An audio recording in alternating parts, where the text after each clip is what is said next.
Floyd and he was me, Yeah. he wouldn't never have to fight again because that exhibition shit, Yeah. as me being his little brother, hey little bro, we finna do 10 rounds and we both gonna get 100+ million for it. Right. And we ain't never got to box again. Well, Right. well, I already been getting these bets, but now it's time for you to get your just due.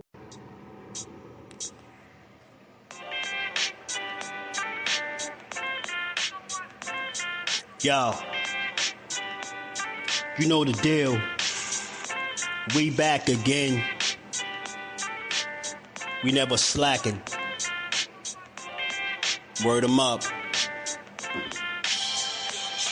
Ladies and guys, whether if you drunk or you high, it's time to pay respects to the illest man alive. If you think you got a point, he'll shrink you down to size. And from there it's downhill like a slinky or a slide. Open your eyes, got a deep connection with the rise, so you might see them jump in whenever they go live. Peep it, this channel blowing up now, it's not a secret. With tons of exclusive interviews to listen to. Them other channels I hate, but yo, they missing clues. They start narratives, sip the goose and twist the truth. It don't take a rocket scientist to get the proof. Just click the live at 4 p.m. Eastern time. But when you chime in, make sure you keep it kind. But if cowards want to debate, then it's feasting time. My man Jusdu shine busy all the time.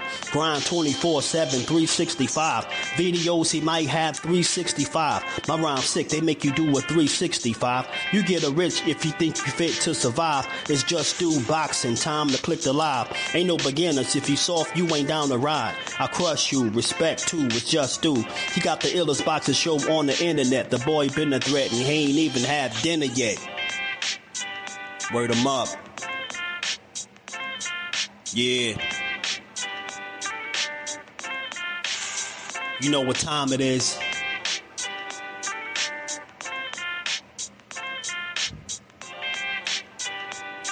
$4 p.m. Eastern. Click the link.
Man, my bad, y'all. I'm tripping.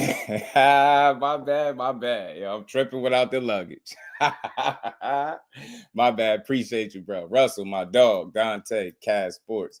Marcus, my guy, man. Joseph, Mike Mazak, Omar, what's good? Terrell in the building. Tim Layton, my guy, Jamel. Ozell, appreciate you, bro. Appreciate you. CJ Rich, what it do, homie? Say pulled up to Subway for this good turkey. Turkey rate my phone and say, Delo, you want job? Jordan, what it do, homie? What's good, bro? Nah, appreciate you. Appreciate y'all getting me on point. Appreciate that. Hit that like button. Let's have some fun. We ain't crying. We ain't sensitive over here. We just talking about what's out there, and we enjoying boxing, man.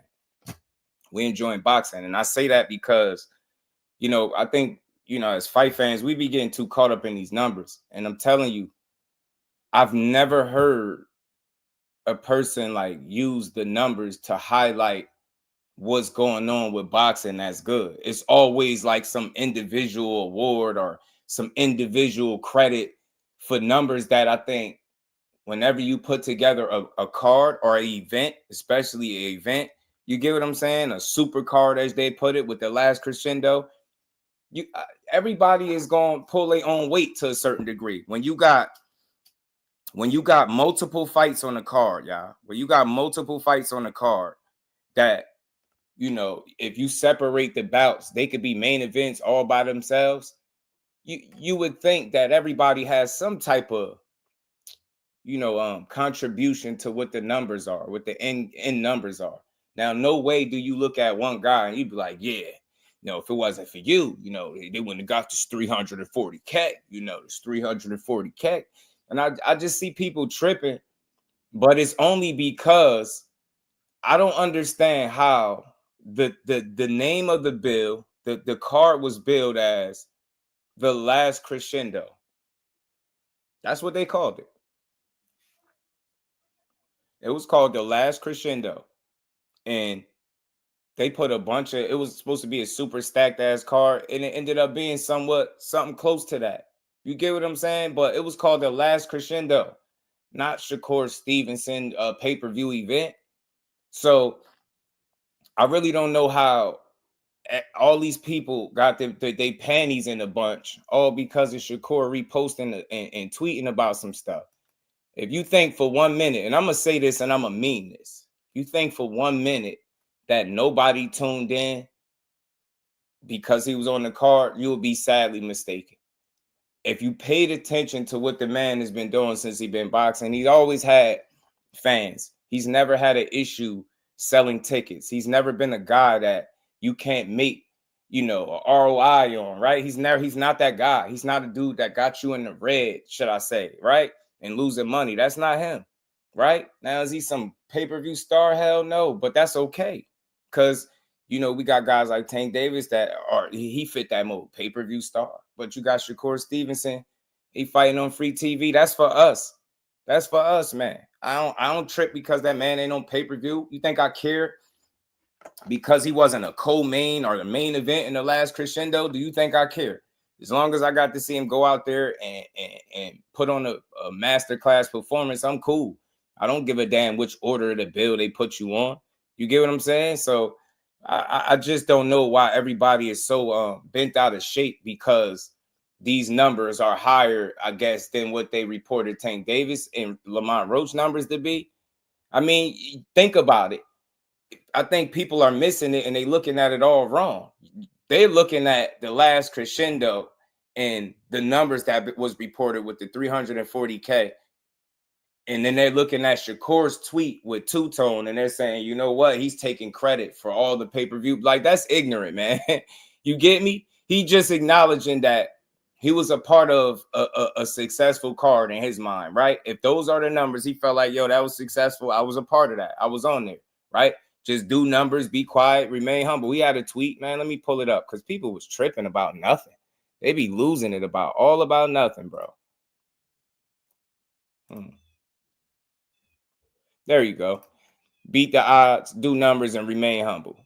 You get me? And if you just look now, it ain't just two-tone that's posting this. You could probably go find this anywhere now. This is what they're reporting for their numbers that had done now. I don't care about this stuff. Reason I'm bringing it up because I've never seen people get so emotional over a tweet. The man responded to somebody highlighting that, yo, you know what I mean? He put Shakur first pay-per-view, but when you look at it, that's the first pay-per-view that he was a part of, right? So I think that's how he looking at it. Yeah, he has something to do with it. I'm pretty sure he ain't sitting at home looking at that post like, yeah, you know, 340K, that's me. Like, I'm pretty sure that's not the case. But if you're a weirdo, then you're going to act like that's what he's saying. Yeah, he's taking credit, man. And I'll tell you this. I definitely think he's more popular than Arthur Better Beeve and Dimitri Bivol. I definitely think that. You get what I'm saying? I definitely think he's more popular than both of them. I think he carry his own weight, right? I've never got up here and made an argument about him being some, you know, superstar, global this and that. But I've always told people, if you just follow the paper trail, if you're really interested in numbers, if that's the shit you like to talk, then you got to pay attention. because I'm tired of people sitting up on panels like, well, he don't sell tickets and he don't do this. That's not the case. You ain't never heard Bob Arum complaining about doing any type of business with Shakur Stevenson. You ain't never heard him complain about no financial situation when it pertained to Shakur Stevenson. I'm pretty sure that's not the case now. So at the end of the day, man, we got to allow these men to be proud of things that they're a part of. Like, I don't give a damn who name at the top of the bill. He's on the card. He's part of the event. That's all he acknowledging. You know what I mean? Beat the odds, do numbers, and remain humble, right? There's some solid numbers, but like I said, I'm pretty sure he's not sitting at home like, yeah, this is all me. Yeah, they came to see me. You know, like, that's not the case, bro. You know, and I don't know how people made this, you know, the tank and Roach numbers like a, you know, a versus kind of thing. If you look at it, the last Crescendo was supposed to be a stacked event. And then some of the consensus and the talking points was people didn't even care about Lamont, Roach, and Tank Davis. So for it to do 262, it sure proved a hell of a lot of people wrong that said they weren't going to watch it. Successful. He wasn't even a 35-pounder. He wasn't even one of the contenders at 35, and they still brought in some numbers. Why would people diss that? Tank doing just fine. Them numbers did their thing. I don't understand why people looking at this as a versus thing. They're boxers, bro. If boxing is doing well, then that's a reflection on the entire sport. Why do we look at numbers and we try to just, you know, we just attribute the numbers to one or two guys?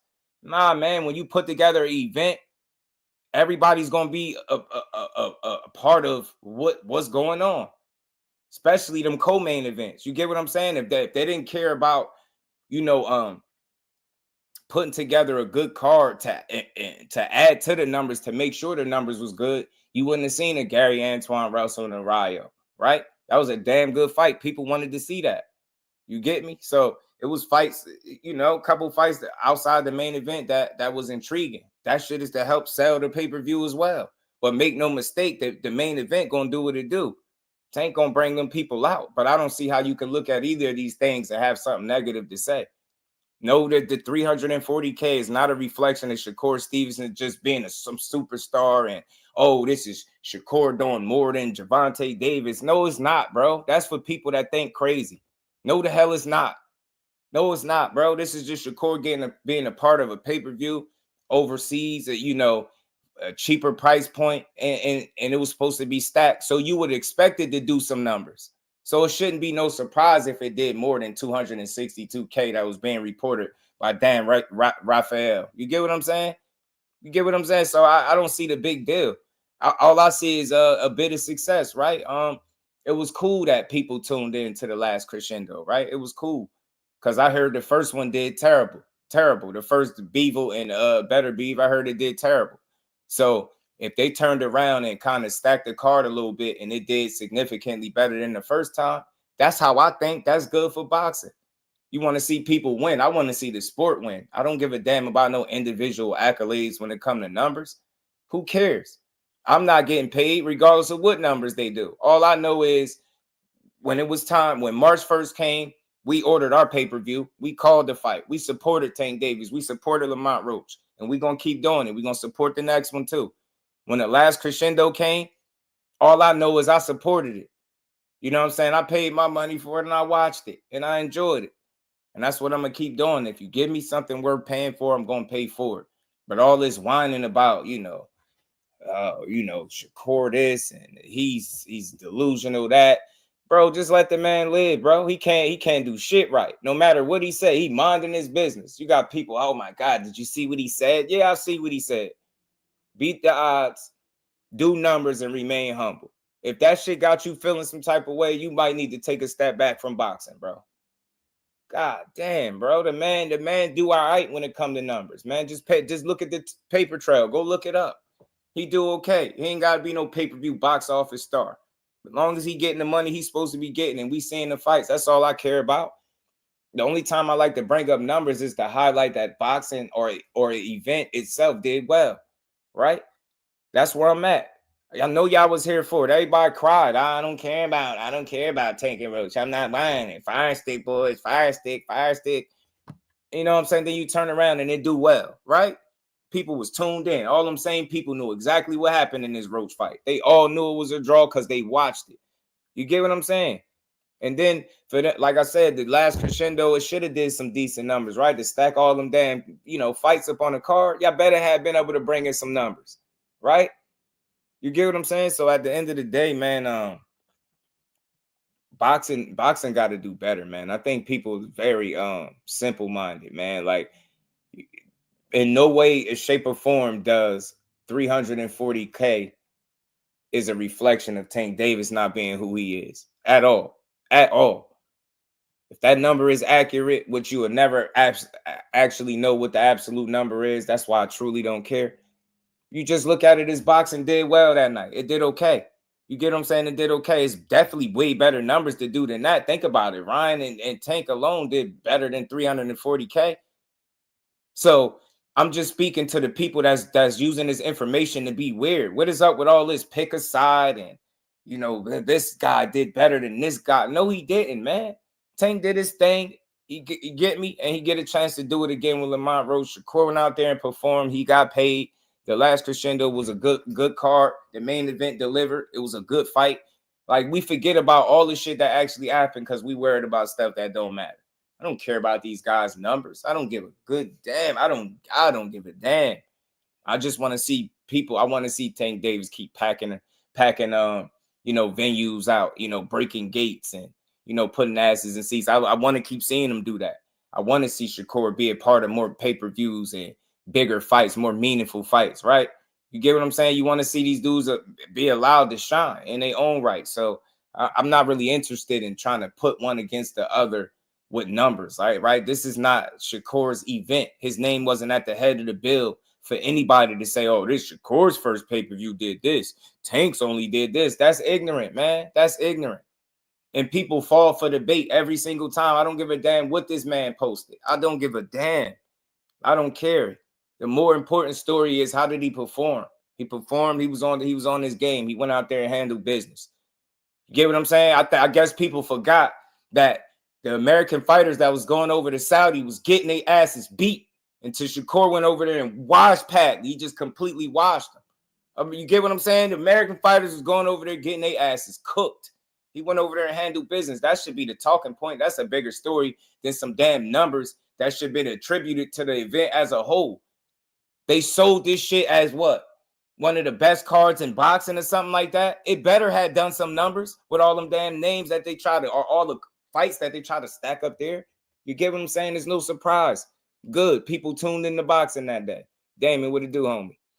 I'm sure we'll be taking a fine piece and talking about who's more popular. They do, Jordan. It's a large amount of them that do. Teach, what it do, homie? I think the hardcore tuned in to see Shakur. That's why the conversation was mostly Shakur and Floyd on YouTube. Hey, Teach, it'll be hard to ignore that definitely promoted the fight, whether good, bad, or indifferent. People definitely tuned in to see if the dude was going to make it to the fight, and then he didn't. That captured people's imagination. I'm not going to say 340,000 people tuned in because of the Kid Austin shit, but I think that captured the imagination of social media, right? Social media is a powerful tool. I think people were tuning in. I think when you look at the price point of the fight, of the pay-per-view, is $30. It's very affordable. Then you I get to see multiple good fights. If you truly a boxing fan, how could you complain about that cheap-ass pay-per-view with some good-ass fights that you seen that night? That's it. People not really boxing fans. They boxer fans. They want to cry, and soon as nobody else can do well outside of these dudes fighters. Nobody. Yeah, everybody else. He's this and he's that. He's delusional. Nah, this dude beating ass. I still ain't seen nobody come close to beating his ass in the ring yet. But we still talking about all this shit that don't matter. Who's a star? Who make more money? Who sell more tickets? I don't give a damn. Who fight better?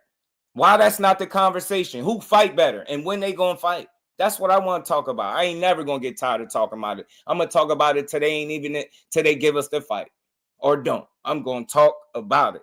All this shit back and forth, numbers this and star this, and he did this number. They sold this much. Who gives a damn? Did you buy the fight? I did. I paid for both of these events, both of them. And I enjoyed both of them, and I will pay for them again in a heartbeat. You know what I'm saying? Because I really enjoy boxing, man. Who gives a damn about who got more money, who's selling more tickets? I want to know who fight better, who gonna win when you fight, who gonna be there when all the smoke cleared, who gonna be looked at as the number one guy. You know what I mean? That's what I'm on. I don't care about their money. I don't care about it. You get what I'm saying? I don't care about numbers, this, and you know, they don't watch him. And for people, for a fighter that nobody watches, yo, his tweets make it to live streams, videos, shorts. Like GD, it's a pretty popular guy, bro. It's a pretty popular guy. Fight Sport Talk, what it do? Trey Skills, what's good, homie? Bruce Guy, shout out to the OG. Jay Grant was good with it. It'd be crickets when Ryan get on his racist rants, though. That's what I'm saying there. The man can't post about his bit and just go about his day. Nah, you see how delusional he is? See, I don't know, man. Something is wrong with him. They need to take his phone. They say they need to take his phone because he tweeted this. They need to take his phone. Oh, my God. He's ruining his brand. Yeah, he's ruining his brand. Did you see what he said? Oh my goodness, man. I'd be like, bro, y'all gotta relax, bro. It's not that deep. You know, let's enjoy it, man. The young man is proud to be part of a successful event in his mind. That's the way I think he interpreted that. Get what I'm saying? He didn't come up there and say, yo, you see the numbers I did by myself? Yeah, this was my event. Nah, but he was part of it and he beat some ass that night. You get me? Young Pappy, what it do, man? Mr. Improv, what's good, homie? Styles make fights, hairstyles. Shakur would never get a greasy eye in the midst of a war. You know it, Mike Ron, what it do? Shakur Hay gets clicks, nasty word. Absolutely, John Wick, what it do? Shout out to Mike Ron. What's good with it, fam? The level of comp these boxers be fighting. To a degree, yeah. I enjoyed all 3 pay-per-view I bought this year. Beaver, Benavidez, and Tank Car. Absolutely, bro. And I'll buy them all again because I enjoy them all. I support all these dudes. I like to have little, you know, conversations we could build about who we think gonna win, how the fight's gonna be made. But like I said, I'm gonna always fight the good fight. I'm gonna put things in its proper perspective any chance I get. I think it's nasty work to try to make the last Crescendo and the success that it had, that they're reporting that it had, versus Tank Davis and Roach. I think that's foolish to do. I think it's foolish to do. I think it's easy to look at what Tank did and how people talked about it and say, look how many people actually tuned in, but they were crying about what they wasn't going to watch. Well, he continued. Didn't he break his own record? Like, what we talking about? It's better shit to talk about than shit that's going to hold. Why do we got to pull a negative out of something where there is none? There is none. God feeling good about a fight card and some good numbers, it shouldn't even piss people off. It's just what it is, bro. He feel good about it. You get what I'm saying? Tank should be proud of his numbers and the shit that he was able to do with a guy that wasn't even in his division, that nobody expected him to fight, and people complained about him fighting, right? And they watched it. And all that complaining and all that shit did was lead to him breaking his own record and it looking like an absolute zoo out there. That's what boxing is, man. I don't understand how we getting so far away from the shit, that action, with all this caught up with all this tabloid ass stupid. Yeah, he did better than him. Yeah, it's levels. Yeah, it's levels, man. Like, look at this shit, bro. Like, we gonna talk about it, bro. Look at this shit, bro. People just be going in. Let me break this down for all you slow boxing fans, because there's plenty of you. 260K buys equals 23 million, blah, blah, blah, blah, blah. Tank US. Like, this is how it's levels to this. I just want to know. Who at home benefits from your favorite fighter being a big star? Who? How do you benefit from that? In what way financially do you benefit? I'm not getting no goddamn calculator out, breaking down no numbers to try to prove who the bigger star is. If you got to break numbers down like this, based on a 340K that came out, then you got to be like weird, bro. Like, Tank been doing well. He been doing this thing. I think he's going to continue to do it. I think the better the opponent, the better he do. But you got to go to this limit to try to prove. If you need numbers and calculators and breaking shit down to know that Tank is the bigger star, then you already lost. This shit is not an indication that Shakur is in any way, shape, or form the bigger star. And I'm pretty sure he don't think that. You got to stop making something out of nothing. Let boxing win. Shouldn't that shit be a win for boxing? How did it be about just Shakur? A tweet got y'all saying that this man think all the numbers is for him. Yeah, he was the headline. You can't be serious, man. Can't be serious, bro. This shit is crazy, man.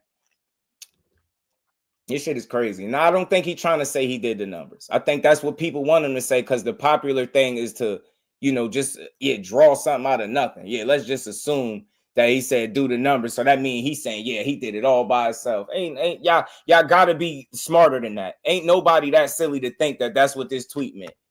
There is no possible way. There is no possible way. Like, if you think that, you clearly don't like him and you want to think that. Ain't no way you making yourself think that. He just responding to what somebody else said, man. It's crazy that when the light gets shined on somebody else, all y'all do is tear it down. All y'all do is trying to find a way to put it out. Y'all go across YouTube slandering the same fighters, but your favorite fighter can't beat them. That's all y'all do. Run around YouTube slandering these dudes. Let boxing win, bro. What the hell is wrong with y'all? Shit, 340K sound like a bit of a success. Good, man. Good. They won. Tank Davis 262 sound like they won. Good. Let's keep going, man. Let's keep pushing boxing. Pretty sure that next fight probably going to do even better. Probably going to do even better with all the controversy. Then what they going to say? The next fight come out and do 350 or better. Then what? You get what I'm saying? Is it going to be, yeah, the 350 versus the 340? Like, it's a stupid argument. Let boxing win. Let these young men live, bro. Let these young men live, man. Let them live, man. Let them live. You know, aren't bigger names. That's a fact. I said that too, Rome. Shout out to my dog, man. Ann McQueen was good with the professor. Stressed out boxing. Shelton, what it do, fam? A fighter that no one cares about. Boxing can't capture the yo, bro. Hey, bro. He get talked about. Hey, man. He was literally trending on Twitter a little while ago. I don't even know if it's still the case. He literally was trending. For a guy that keeps saying they don't do nothing. All y'all do is talk about him. All y'all do. The man tweet, y'all losing your minds. Yeah, something is really wrong with his brain. You know, somebody needs to take his phone out of his hand. Did you see what he said? It's like, bro, I see your favorite fighter say wilder shit than this, and y'all ignore it. You get what I'm saying? How the hell y'all care that much? Damn, let the man eat. Let the man eat. Let him cook, man. If he wanna be proud of being part of the last Crescendo, who are we to take that from him? But like I said, if you're taking this tweet like, yeah, man, all this, you know, they came to see me, Otis. You know, they all came to see me, big homie Core in Saudi Arabia. Yeah, they all came to see him, right? That makes sense to think that way. Goodness, man. Man, yo, let people win, bro. Let people win. Let people win. Let people win. You get what I'm saying? It's funny. It's funny how, you know, not being the main event on a pay-per-view is considered like a, you know, they used it as like some type of diss, right? But I know some of y'all guys' favorite fighters that got brought up on undercards. They got brought up on undercards, and it was a big deal, right?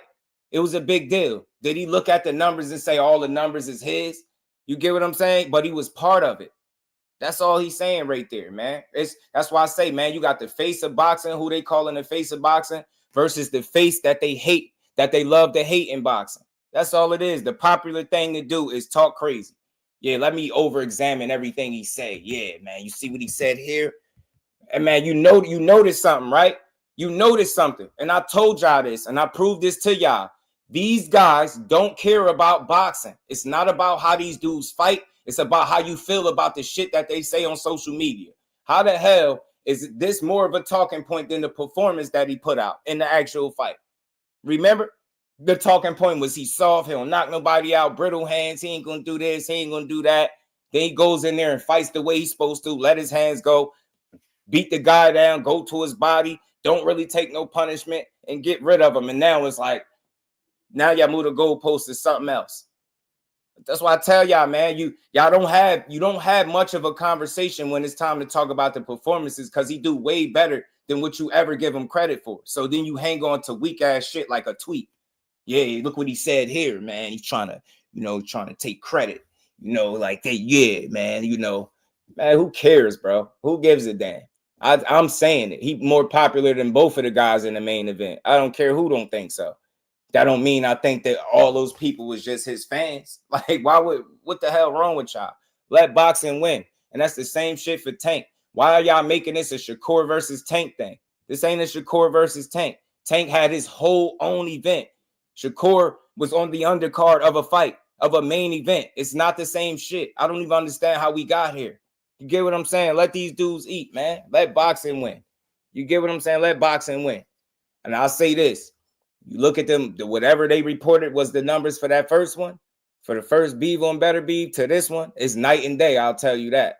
But I won't sit here and tell you it's all because of Shakur. I think it's because I think the 340K is a reflection of the way they promoted it and the card, the way they stacked the card up. Do I think Shakur could have contributed to it? Of course. But that saying he the main reason for it, and yeah, his numbers, his first pay-per-view, he did 340, but Tank did this. That's ignorant, man. Like, I don't even understand how you got there. It's not the same shit. At least before you give him sole credit for the pay-per-view numbers, allow him to be the headliner at least. Then maybe you can make some sense. I'm telling you, people be starting the weirdest arguments and y'all fall for it. It can't be labeled his event. His head ain't his name ain't at the top of the bill. You get what I'm saying? He know better than that. He ain't no damn idiot. You get what I'm saying? This shit is not the same, bro. Tank, that was his event. That's his fight to lose. Everybody know that. That shit ain't the same. It's not. You get what I'm saying? It's not. This is not an indication that, oh, he's a superstar now. Nah, bro. He just was a part of a stack card that did well. And if you just follow his track record, you know he carry his own weight. When it's time to bring fans, it ain't people empty in the venues when he fighting. That's never been a problem with him. You get what I'm saying? Cal Cooler, my dog. What it do, homie? Yeah, man. Yo, I'm telling you, bro. They be whining, complaining, about to throw fits, bro. Yeah, it's not the same thing. Let boxing win, bro. Like, stop trying to find a way to use success within the same sport to shit on somebody. This should be a win for boxing. Instead, it's a Shakur versus Tank thing. That's the y'all weak, man. I'm telling you, bro. Y'all weak. Yeah, I'm telling you. Ain't no way in hell he out here flexing about 340K buys, bro, like he did it himself. Shit is crazy. Rob, what it do, homie? You my life back. Just started trying to be honest and shit. I'm telling you, man, bro. I be trying to tell him, bro, this shit ain't the same. And it's okay to say it, but you don't gotta make it something that is not. This is not a him versus him thing. This is not that. I tell you what, this would kill the whole damn argument. Who gives a damn about 262K? Who gives a damn about 340K? All I know is, now I'm willing to bet this, that if them two fight, it'd do more than both of them pay-per-views. So that's really the conversation. That's where it should be. Who cares what their numbers are when they not fighting each other? I want to see what their numbers are when they get in there and fight each other. You get what I'm saying? Some people age like fine wine and they ain't gonna be appreciated till they up out of the box. And Shakur is one of them people. Terrence Crawford had every skill that you need a fighter to have. He had the temperament, the attitude to go get you kind of mentality. If you hit him, he getting his back. And it still didn't translate to him being some big ass star. So miss me with that weak ass talking point. Sometimes shit just don't translate. If it was about that, then Terrence Crawford would be the biggest ticket seller, the biggest pay-per-view star in boxing right now, based on talent alone. But certain guys, the guys like the Terrence Crawfords of the world, the Shakur Stevensons of the world, I think for them to truly be appreciated, you know, Shakur Stevenson gonna need his Earl Spence, which is his Tank Davis, obviously. Because they talk that's the same shit they talking about Shakur and what he can't do. We heard that same shit about Crawford, right? Crawford don't sell. Bob Arum said he lost money on him, which somebody proved that to be false, by the way. But we're gonna get back to that. We're gonna circle back to that. But I tell you what, these two dudes get in the ring with each other is gonna do more than all the numbers we've been discussing within the last few weeks. I can bet you that. That's must-see TV. I don't give a damn what they do without each other. I want to see what they're able to do with each other. That's what I want to see. I want to see what a fight between them two going to do. I would love them numbers. You know what I'm saying? And just like I said, y'all people shitted on Terrence Crawford for not being this quote-unquote big star, but he had every tool in the shed that you would need a fighter to have and temperament to go with it, right? Discipline, all of that. And he still didn't get his just due. But when he got the right dance partner, who was Earl Spence, when Earl Spence got the right dance partner, they did the most numbers with who? With each other. So do you think I care about what they're doing, what numbers they're doing without each other? When we just learned that Earl Spence and Terrence Crawford was in the very same similar situation. Earl Spence, the more popular fighter, in this case is Tank Davis, right?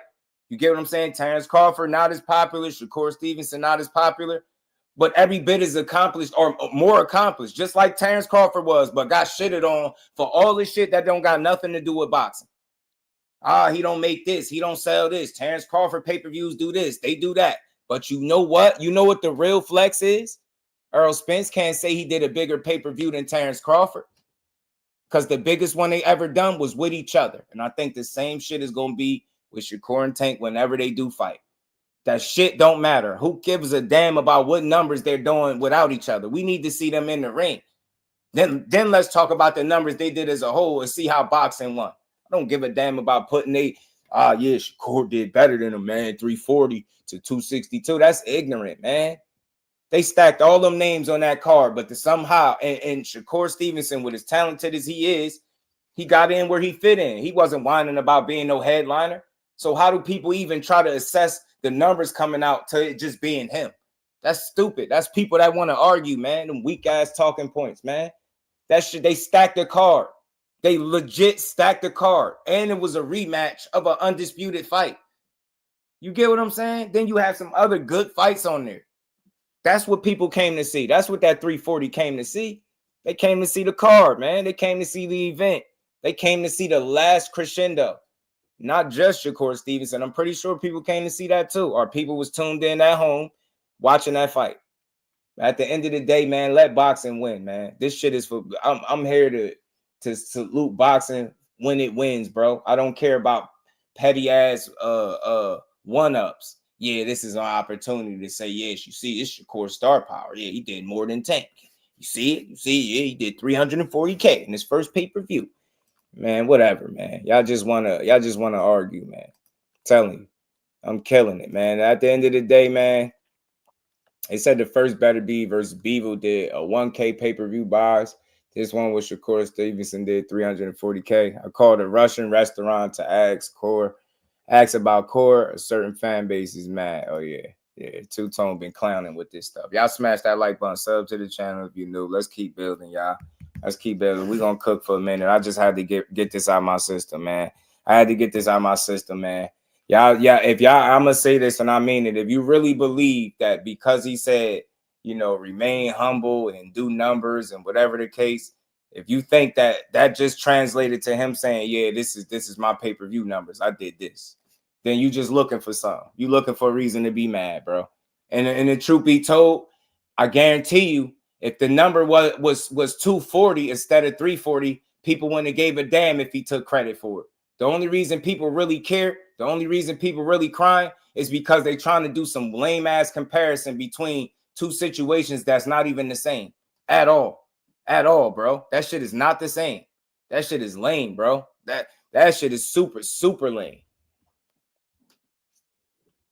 Hey, big bro Tank. Tank your big bro strap season. He could be your big bro. Tank ain't my big bro.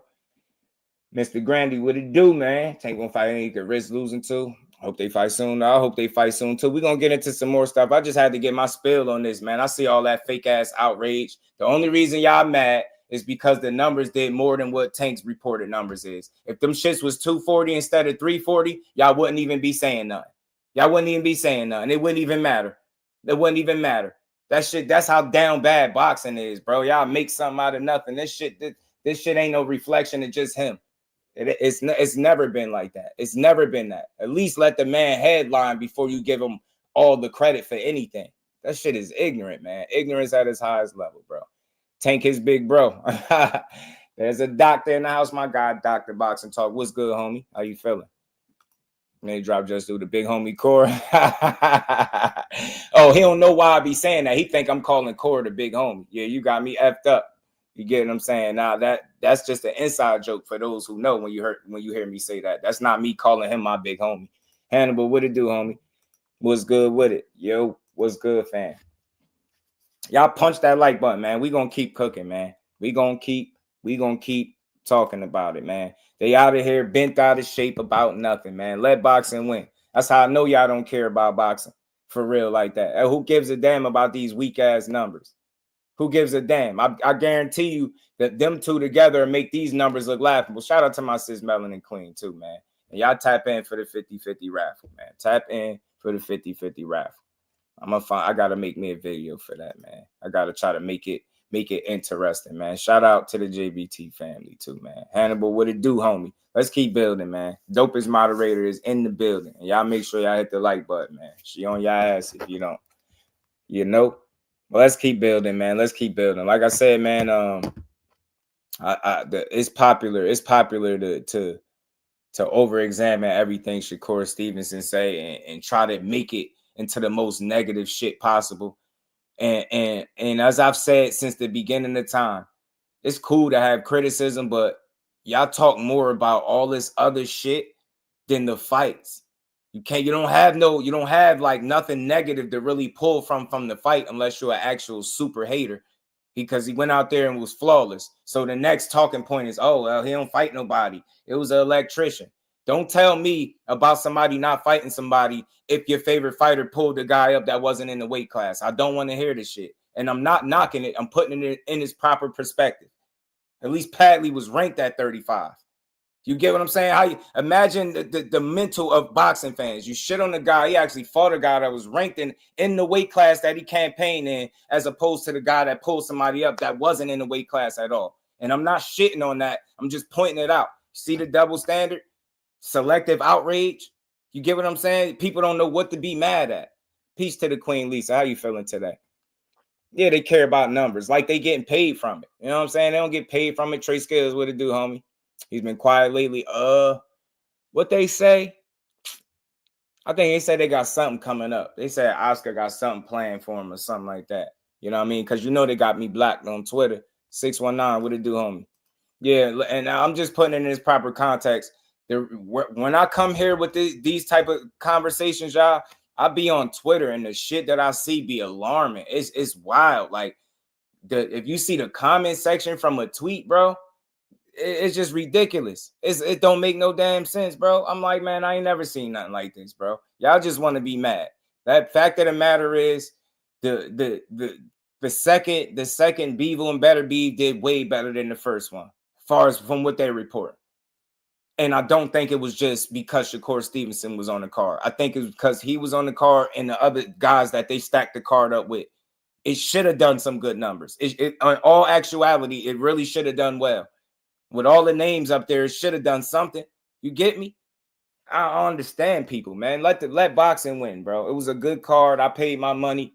Moral of the story, I paid my money for the last Crescendo, and I paid my money for Tank versus Roach. So at the end of the day, I was part of the 262 or whatever the actual number is for Tank and Roach.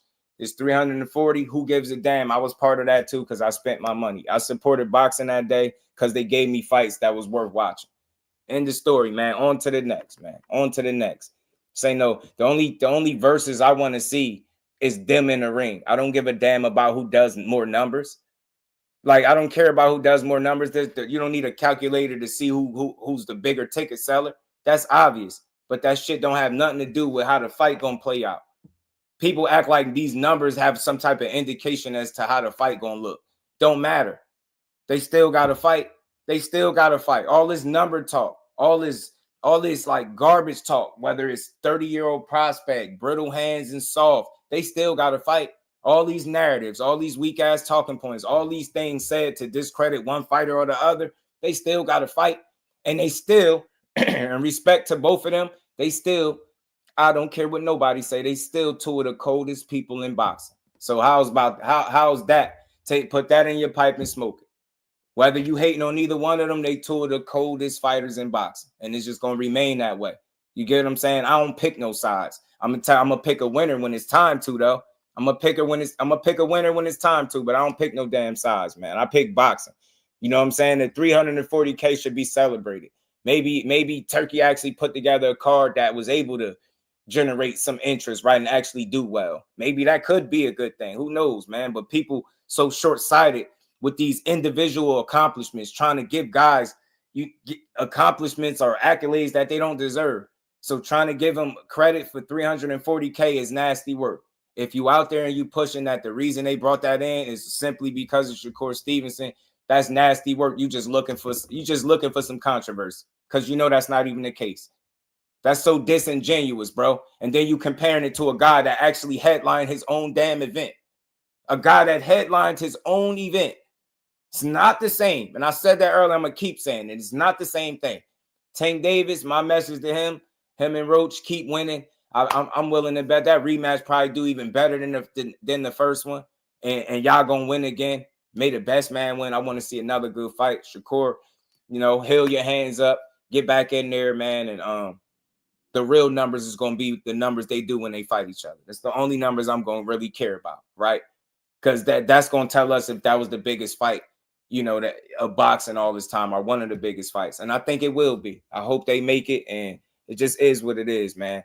Shout out to both of them.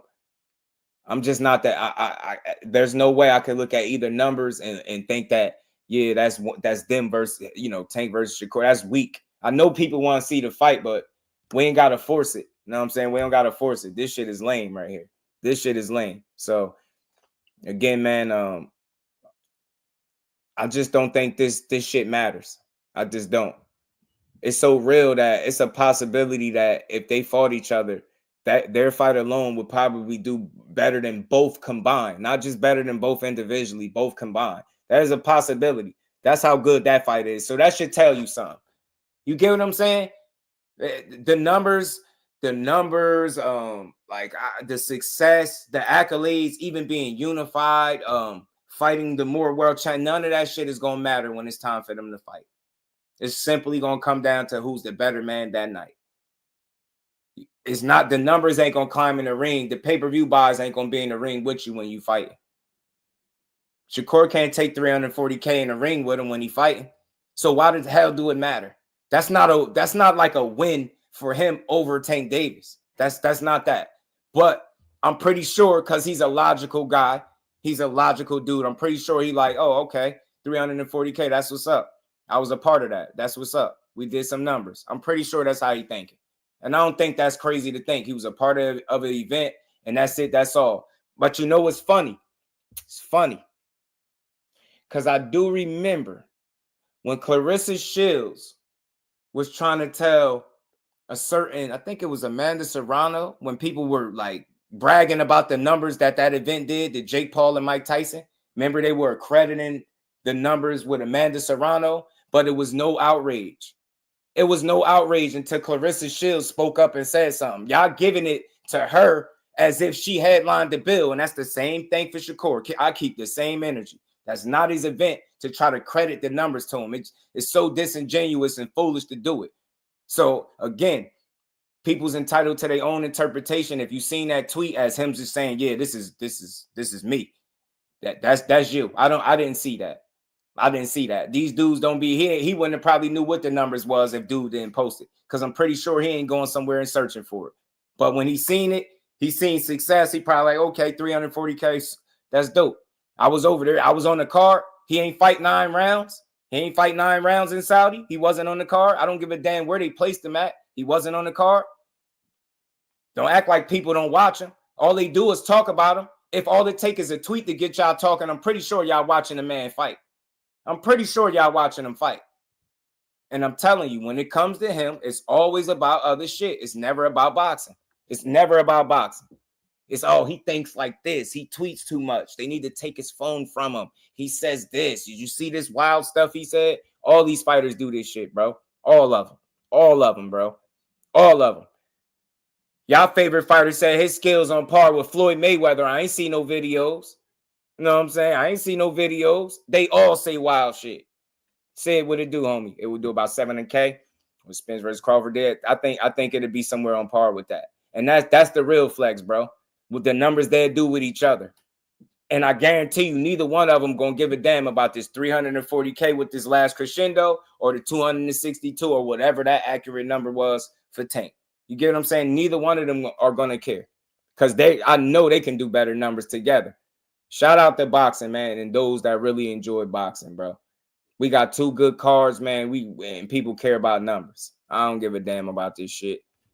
Shakur being a big star, if he was the biggest star in the world, that wouldn't do absolutely nothing for me, only for him. So I don't make arguments about how big of a star he is. I just say he hold his own. And when he get in there, he handle his own. That's where I'm at with it. William Old School, what's good with it, bro? Salute to you. All things, what it do, homie? Carl Brown in the building. Was good, Carl. Just want to see him put a card together for Shakur just to see what pay-per-view. I would like to see it too, though. I would like to see it, though. I definitely would, though. I wouldn't mind. I would like to see it. I would be interested just to see Carl Brown. I would like to know. But listen, it's just not in the cards for everybody to be some big-ass star. But that shit doesn't matter. You get what I'm saying? I just watched Terrence Crawford, who got shitted on, dragged like through the mud for his pay-per-view numbers or lack thereof. They kept telling me how big a star, Earl was, and when it compared to him, and he make more money and blah, blah, blah. That none of that shit mattered, bro. None of that shit mattered when it was time to fight. And it's the same situation all over again. People care about who a bigger star instead of who the better fighter.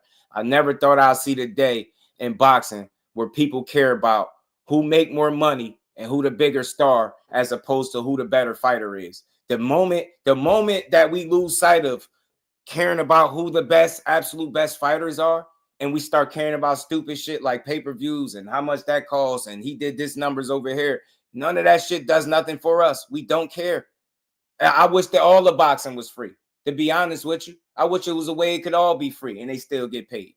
I really do. But the fact that it's not like that, I don't have no problem paying for the shit that I support and the shit that's worth my money. You get me?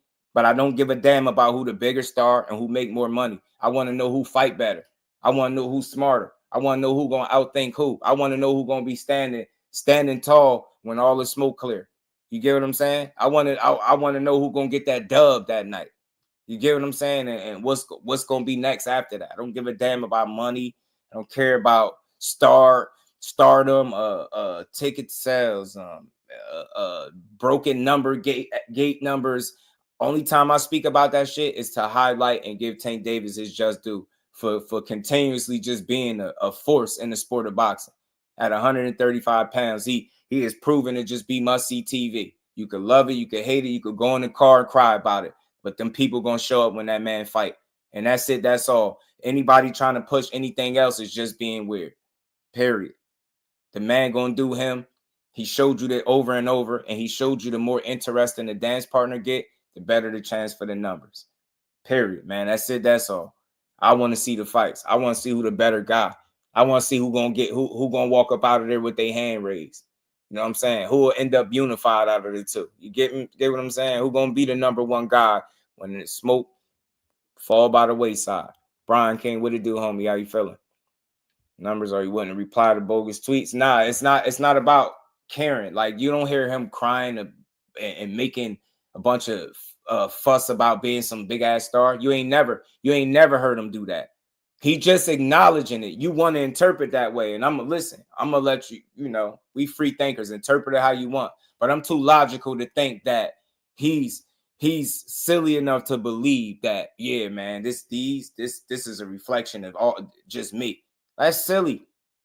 It's silly. But to try to make it seem like he wasn't a part of the event as a whole, and he didn't go out there and do his thing and handle business and put on the show, it's crazy. It's crazy. And furthermore, you want to look at it, there's two contributing factors, I think, from Beevil and Better Be one to the second one. You get what I'm saying? You had a way more stacked card, and then you had a guy like that. You had some controversy. You had the back and forth with the Kid Austin shit. That took on an element of its own. Like, people got to cut the shit. That's all the internet was talking about. That's all the internet was talking about. Schofield this, Schofield that.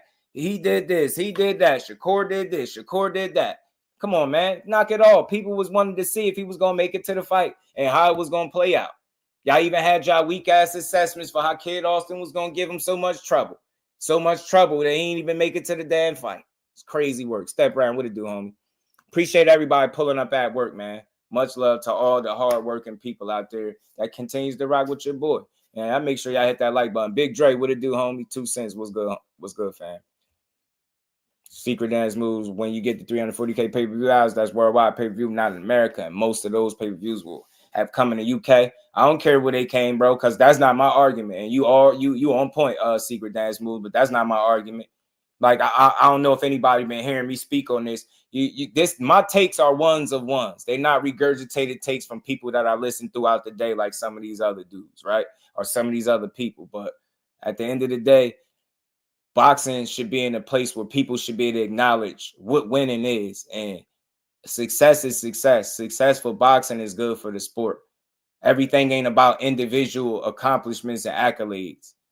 And moral of the story is, when you put together an event that's billed as a stacked card that's supposed to be one of the best cards in boxing, you better be able to generate some interest. You better be able to get people to tune into that shit.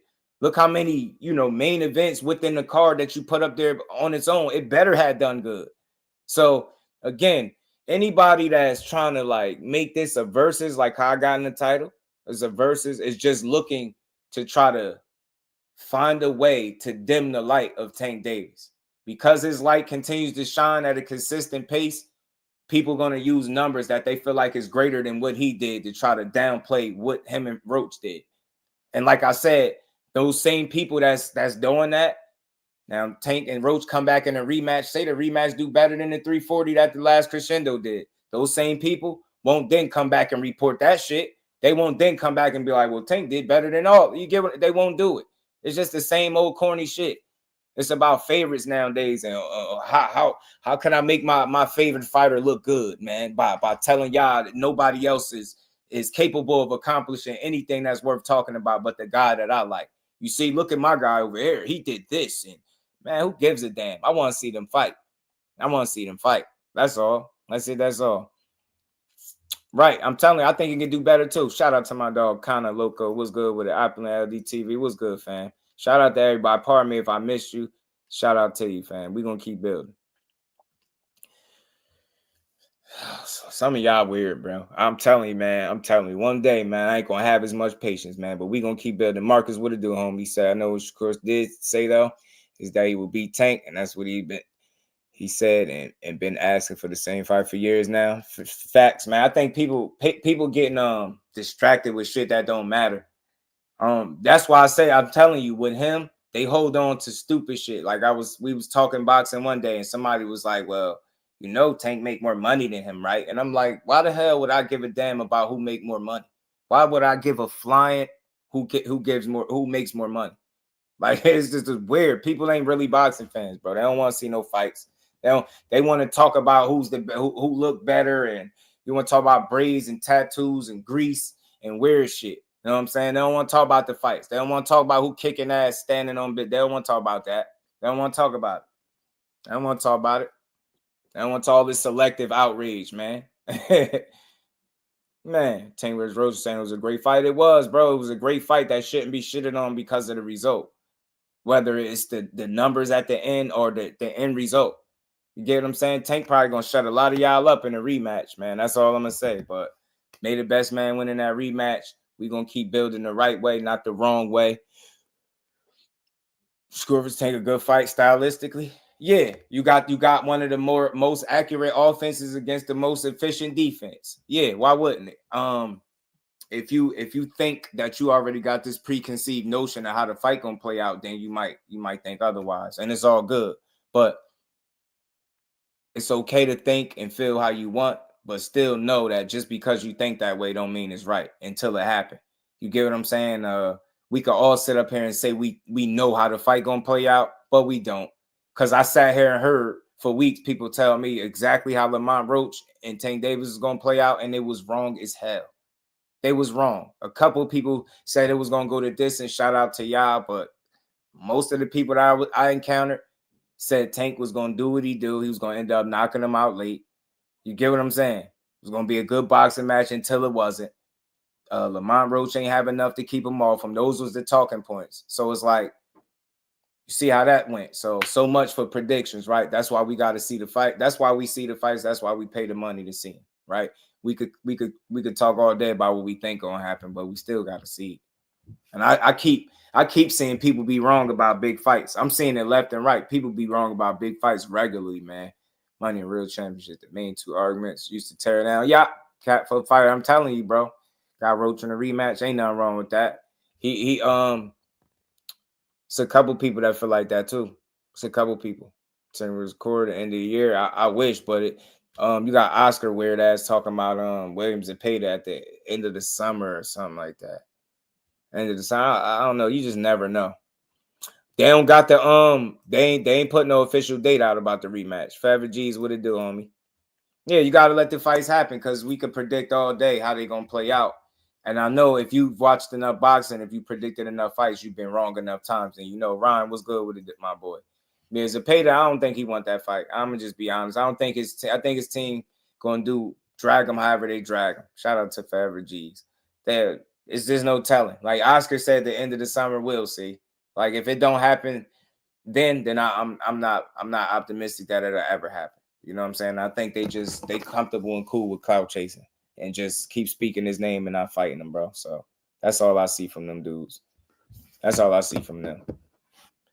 Like Kid Austin, yeah, Zepeda. It's like I don't want to say that he's ducking, but it looked like his team is instructing him to go in other directions, and he's signing on. That's where his accountability come in at, right? I refuse to think that guy is scared to lose or scared to fight. But at the same token, I don't think he mind fighting guys that he can beat and kind of piling up wins and keep getting paydays, right? Because nobody else that you could think of at the lightweight division has that many wins and that's not currently like demanding a title shot. Like Keyshawn had single-digit fights talking about title shots until he got one, right? And you see how he moving, and then you guys are paid with 30+ fights and still moving suspects. So I think I said this earlier in a different stream. I think he cool with whatever his team got going on for him. And if they don't want to take the step up fight, then he's perfectly fine with it. And he's gonna do exactly what they say. You know what I mean? That's how I look at him. Right. I think so. That's where I'm at McQueen. I don't think he mind doing whatever he's advised to do. I don't label that a duck, but you can hold him accountable and say he's not kind of taking his career into his own hands and kind of demanding what he's rightfully earned, a title shot. The man is ranked number 1, right? And one of the sanctioned bodies, ain't he? And how the hell you don't want to fight? So it ain't even a matter of them trying to get you an opportunity or finesse the situation. You've worked your way there. You've fought the fights. You've won the fights. You're right there. You deserve a shot at the title. I don't understand what's so hard about making the fight.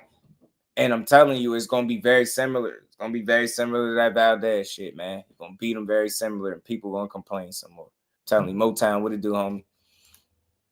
Yeah, man. That's all I care about, who's the best. I don't care about them dudes' money unless they paying me. That's the only way I'm going to start caring about numbers. They paying me, I'm going to start caring. Things pays pretty much. Number 1, yeah, he is, bro. And he don't, it's like he's not pressing for the opportunity. And as a result, you just seeing him continue to take fights while talking about a specific fighter and then fighting other guys, right? He do this shit one more time, I'm gonna really be annoyed if they don't fight this next trip, because at this point it just don't make sense. And I'm gonna just go off. I'm gonna have a whole rant for them. I like Zepeda. I think he's talented. He could be a dangerous guy. I wasn't too high on his last performance against Tevin Farmer. He looked very sloppy to me. And look, if we being honest, bro, outside of Hail Mary or some type of lucky ass shit, stylistically, Shakur is just wrong for him. He is. Like they'll say he's wrong for Shakur, but I think it's the other way around. I think Shakur a lot smarter than him. And I think even with less fights, he's far more experienced than Zepeda is. And I think it'll play out in the fight. I think he'll outthink the hell out of that dude. I really do. I think he'll beat him. I think he'll embarrass him. And that's why I think they just taking their time. Or maybe they wait until they see a extra chink in the armor or something to feel confident about. Or maybe, I don't know. But sitting around while they sitting around, they ain't getting no easier because everywhere you look, it's going to be smoke. Shakur bringing smoke. Keyshawn bringing smoke. Tank bringing smoke. Like, where you going to go? Whoever sort out that IBF belt is going to be bringing smoke. What the hell is William Zepeda doing at 135 pounds with over 30 wins and no title opportunity? He bogus. His ass need to fight, because I'm tired of hearing complaining about who the guys that Shakur fighting when it ain't the people he's supposed to fight. Fight the guys that say they want to fight you. Zepeda and Oscar keep using his name.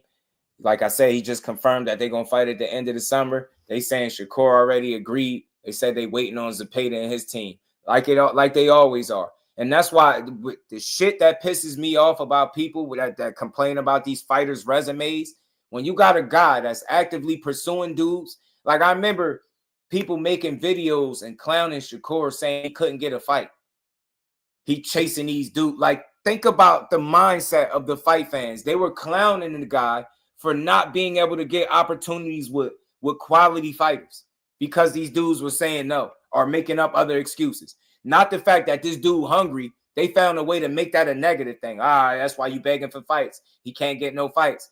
Think about something. If a guy wants smoke, you don't got to go begging for no fight. You just shouldn't have to chase a guy down and convince him to fight you.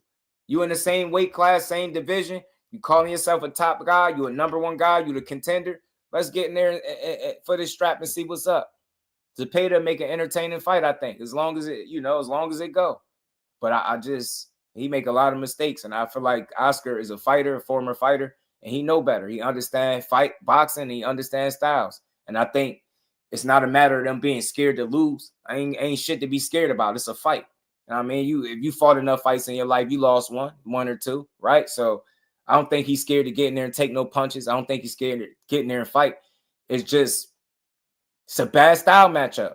It's a bad style matchup. Like, look at the way Tevin Farmer fought him in a rematch. He stood there and let him throw all of them punches. You think Shakur gonna stand there and just let him unload? Hell no. That shit gonna look like a totally different fight, and people gonna be bitching when it's over. And they be like, I told you this was a waste of time. Because that's how good he is. I'm saying it. That's how good he is. He getting there and outclass a guy, people start complaining. Fucking masterclass. They like, yeah, you see that? Man, I just didn't like it. It just wasn't my kind of fight. Telling you, man. Zepeda, get your ass in the ring, bro. Get your ass in there, man.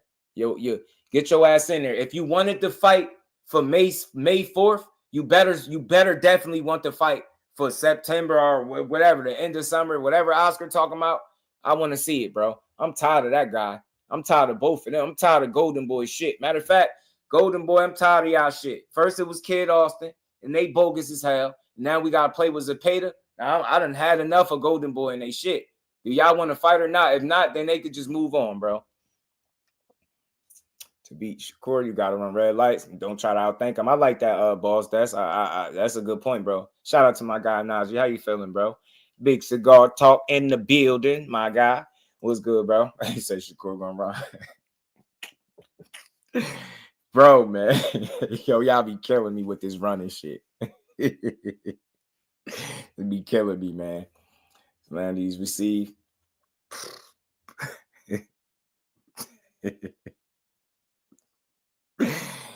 Oh, man, bro. Only in boxing, Opland, you know you my guy, but you sitting here telling me that a fighter, a guy that is doing him, 27-year-old man doing his thing, undefeated, accomplished at the absolute top of his sport, you can't really find a fight that's close on record, and you telling me that's the kind of guy that deserves slander? Based off what? I'm really interested to understand where you're going with that. Like, you telling me he deserves slander based off what? Because he confident about himself, he deserved to get slandered. Slandered, critiqued. Two thumbs up. Double salute. Critique, tough criticism, hard criticism. I'm with all that. But telling me a guy deserved to get slandered for what exactly? For what? Slander? Like, I can't agree with that. And I ain't a disagree kind of guy, but that's a little different. Saying a guy deserves to get slandered for being at the top of his sport is different. It's different. It really is. That's different. I don't think none of these dudes deserve to get slandered. Critiqued? Yeah, but that is not about. So you telling me because somebody talking shit, they deserve to get slandered. So who's he talking shit to? Boxing or like? Because you telling me the slander he's been receiving is justified because he talks shit, not criticism. Those are two different things. You say slander. That's deep, man. That's deep. Because you talk shit, we be sensitive as hell. What he supposed to say? Go out there and say what? I'm gonna just try my best, and I'm what he supposed to say? You know what I'm saying? He's supposed to be confident. Name me a fighter in boxing that don't talk shit. Name me one. Go. What slander? What's like talk to me because we here for it. Talk to me. What's slander? You said he deserved to get slandered because he talks shit. I ain't never heard nobody say that. I don't see it that way. I don't think no boxer deserved to get slandered because they talk shit. I think they deserve to get criticized if they don't stand on business. But I can't name a more successful boxer that gets slandered like he do. I can't find one. Nah. I want to know though. I want to know. I want to make it make sense though, because it ain't making sense. So you're telling me if you talk shit, talking shit meaning confidence, because that's the only shit he could talk. In a sport where people trying to knock your head off and stop you from eating and getting to your next bag, he's supposed to be super humble and not talk no shit. And if he do, then he deserved to be slandered. Not because he got into an actual fight and lost. That's never happened. But because he talked shit and the fight ain't go exactly the way he said, yeah, he deserves slander. Remember, not criticism. You said slander. Slander? That's deep, bro. That's deep. Only in boxing, bro. Only in boxing. He definitely said I talk shit, so I got to be able to deal with come back. So I rock with that. I agree with him 1,000,000%. He talk mad shit. You definitely supposed to be able to deal with the criticism. You're supposed to be able to handle it. You're supposed to be able to have thick skin. But slander, I'm not a fan of that, regardless of what fighter is being dished out to. Because I don't do it. I don't slander nobody. So I don't believe a guy that's as successful as he is at his craft should be slandered for being what? Successful? Because that's really what it is at the end of the day. Like you think about this.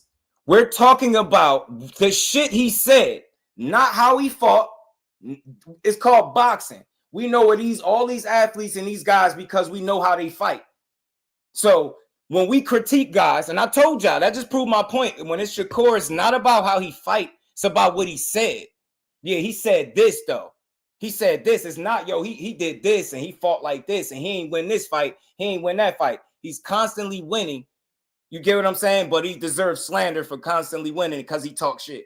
It's crazy. I haven't found a boxer. I haven't seen a boxer in boxing that don't talk some type of shit. They all do it. All of them. And I don't think they deserve slander, criticism for sure. But you slander a guy for being confident, like it's crazy to me. Because he said something that wasn't directed to you at home. It was directed to somebody else. But yeah, slander him because of what he said to somebody. I don't get it.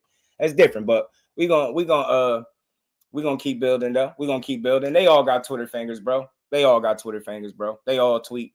That, like, you naming stuff that all boxers do. So if you can name me something that he's doing that other boxers not doing, then I could agree with you. Nah, slander shouldn't be a part of the game though. Like, that's different. That's different. Slander. You slandering one of the most successful, accomplished fighters in the sport of boxing because you don't like some shit he said online. So yeah, let me slander him. I don't make sense. That don't fit the bill to me. Like, talking shit is one thing. You get what I'm saying? Shout out to my baby girl, the queen, Miss Jusdu. He don't have emotional intelligence. Yo, I'm not his attorney, man. I'm not up for defending him, but slander was wild. You said slander him based off something he said. See, and I said this earlier in the stream before you got here. I told people when it comes to certain fighters, it's not about how they fight and how the fight made you feel. It's about how he tweeted. He got Twitter fingers. We talking about 27-year-olds, 25-year-olds, 23. These dudes be in their 20s, and we talking to like they us. They're not us. They're much younger guys. Like, that's what the younger generation do. They tweet, don't they? Name me a fighter that don't. Name the fighters that don't tweet. They all got Twitters. Is he doing anything that any of these other guys ain't doing? Oh, you know what he is doing though? That the rest of these guys ain't doing, and he's doing it consistently, that people keep complaining about. See what he did on the last Crescendo card? See how he went out there and washed Buddy? And now today, the talking point ain't how he washed him. It ain't how he got the knockout when people said he saw if he'll get knockouts. It ain't that. It's, yeah, you seen what he tweeted? You heard what he tweeted? Not about how he fight. You see what he tweeted? He said this. He said that. He said this. He said that. Slander him. Nah, man, these dudes, yeah, we act like, and I'm pretty sure you're closer to my age, we act like these dudes are our age. I can understand if they are age, maybe you will expect them to move how we move, but being at the top of your game and you telling me we're critiquing people. So let me get this straight. Being a multimillionaire at 27 years old, having a kid, having your family, being situated, being at the absolute top of your craft, and then tweeting, and that's what we mad at. We don't see all the other shit that he really on, but we talking about tweets. We talking about tweets. See what I'm saying? We talking about tweets, bro. Not the fights. Not oh, he ain't handled business in his last fight. Not that. Because there's no talking points there, so they gotta move to something else. It's like, you see what he said on Twitter? I don't get it, man. I don't know. I'm just different, bro. And I like, listen, you my guy, so we just building, but I can't think to slander guys because of some shit he said on Twitter that wasn't concerning me. That's like, come on now. Like, I don't know about that one, but much love, man. You my guy, it's just different strokes for different folks. I'm not a fan of the slander, no way. You know what I mean? I believe in building these dudes up. And again, if I asked you or anybody in the chat to name me the worst thing he's done, you're gonna tell me, yeah, always, bro. They're gonna tell me it's something he said. You get what I'm trying to say? It's not nothing that he's done. It's not like he an athlete getting in trouble, getting cased up, caught up. It's none of that. Keep his nose pretty clean. He stay dedicated to his craft, right? You make mistakes, but you kind of learn from them. But it's like they're not gonna be perfect. Everything they do ain't gonna be perfect. But again, if all we could be mad at is what a person said, I could live with that. I could live with that over something you said, not what you did, what you said. It's light, bro. It's light. But I just want to see all these dudes win, and I think we gotten to a point where we expect, like, I want to point this out. These young fighters, they're not where we at in life. You get what I'm saying? They're not like mentally, my bro. Like we older. Like we had a much different point. They younger. You get what I'm saying? And they in that social media age. Like, think about it, bro. We grew up and watched the birth of the social media age. We're not really like the social media people, right? We watched it, right? We've been a part of it, but we can't be classified as like the social media age. That's what they grew up in. So that's how they interact. Talk shit, tweet, Facebook, Instagram. They got it all. You get what I'm saying? That's just something that they do. So of course you want to see guys be smarter when they online. You want to see guys make better decisions and fight the right kind of battles. But I think that should just come with time. And a lot of times, bro, and this is just in general with people, the growth that we ask for from these fighters, when they show it to us, we don't highlight it. Like, you get what I'm saying? Like, we'll point out the couple of things you might say, but it's a lot that he been saying that just been solid, kind of taking the high road, minding his business. Hey, man, I'm gonna do X, Y, and Z, and I'm gonna just keep it put. You get what I'm saying? You gotta think. I look at it so much deeper than just what's being said. I look at what's being done. So at the end of the day, when you look at especially the guys that we're talking about with these two gentlemen, man, they're at the top of their craft. You get what I'm saying? They really at the top of their game. It ain't gonna be perfect, but I don't think it's too many people that you can say that's in a better position than either one of them, especially in their respective weight classes. So I think what you asking for is reasonable, right? Or what you expecting to see from them. But I think you'll see that with time, right? As they continue to get older and experiences mature, but they not where we at yet. So I don't expect to see them moving exactly how I would, because how many of us, respect to everybody and with everybody's situation, how many of us could say that we was 20-something-year-old millionaires? You get what I'm saying? Think about it. And not to for nobody to catch strays, but we all seen people make money, right? We seen AB get the money. We see how that worked. You don't see Shakur on that type of shit. He's staying locked in. So if all I see is a couple of tweets, I ain't tripping about that shit. I'm like, you call the shit out if it's something worth calling out. But at the end of the day, it just be light. It's entertainment to me. And the shit that they be saying, long as it's boxing, I can rock with it. If it's something not boxing related, it is what it is. Y'all smash that like button, man. Sub to the channel if you haven't, man. Shout out to Robert. Shout out to my dog OP, man. Reef, what it do? I remember 3 minutes after 9. Remember that VHS tapes? Girl, just a master when it comes to boxing. Yeah, so that's all. I mean, it ain't gonna be perfect. I ain't his attorney. I'm not trying to go to bat for every critique somebody had, but I'm big on not putting out slander towards fighters, because I'm big on building up the sport. So like I say, we hold guys accountable as we see fit. But people got learning to do. You know what I'm saying? You got learning to do. Got a ways to go. You still learning. You know what I'm saying? But I think the way he been moving right now is the way I like to see it. I think the statements that he putting out is kind of to itself. I don't see a bunch of arguing back and forth. So I seen some growth. You know, I just want to see it consistently. Like every battle, he don't need to fight. I remember Eddie Hearn saying this, right? Just do you. Focus up and go make the best fights for you possible, man. Keep being a part of, you know what I mean, boxing, man. Keep putting on. You know what I'm saying? Keep winning and go get the best fights for yourself. Yeah, if you don't like, yeah, I'm not nobody's like attorney to like make you like a guy, but like I'm really big on building and not tearing these dudes young men. You know what I'm saying? So I say the same. Nah, that's all good, but I think that shit is harmless, though, opulent, because at the end of the day, people gonna talk, bro, whether you on Twitter or not. You get what I'm saying? Whether you on there or not, they're gonna talk. You get me? Is it affecting his life in any negative manner? No. It's just got people online talking. You got trolls talking, and that shit. Is he distracted as a result of it? Is his performances suffering because of Twitter? No, none of that is the case. That shit, we forget it take a couple seconds to tweet something, bro. That should take a couple seconds to tweet something out. You know what I'm saying? We forget that these people human too. So some of that shit they respond to because they human. You know what I'm saying? Like, and think about it. Think about you, bro. If you being disrespected, you checking that shit. Ain't no I'm a select or I'm an athlete. I ain't checking. Nah, disrespects get checked. I don't care what level on the totem pole you at, right? You check it, and that's what I see from these youngins, man. But it's all about just being smarter. You know what I'm saying? Just being smarter. But let's keep building. Shout out to my dog, man. Appreciate the conversation. Y'all make sure y'all smash the like button. We gonna keep rocking, man.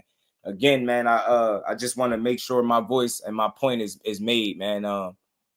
When I see these dudes put their number, when I put on for the sport, shout out to upper echelon. I see my guy in here. Hold on, man. Pardon me. Robert, what's good with it, fam? GT Parker, what it do? Man didn't say he wasn't the main event. Nope. That's an absolute fact, GT Parker. I think you missed a lot of what I said, too, though. So, I mean, I remember when he had MSN Messenger. Shout out to Upper, man, my guy, man. Appreciate you pulling up.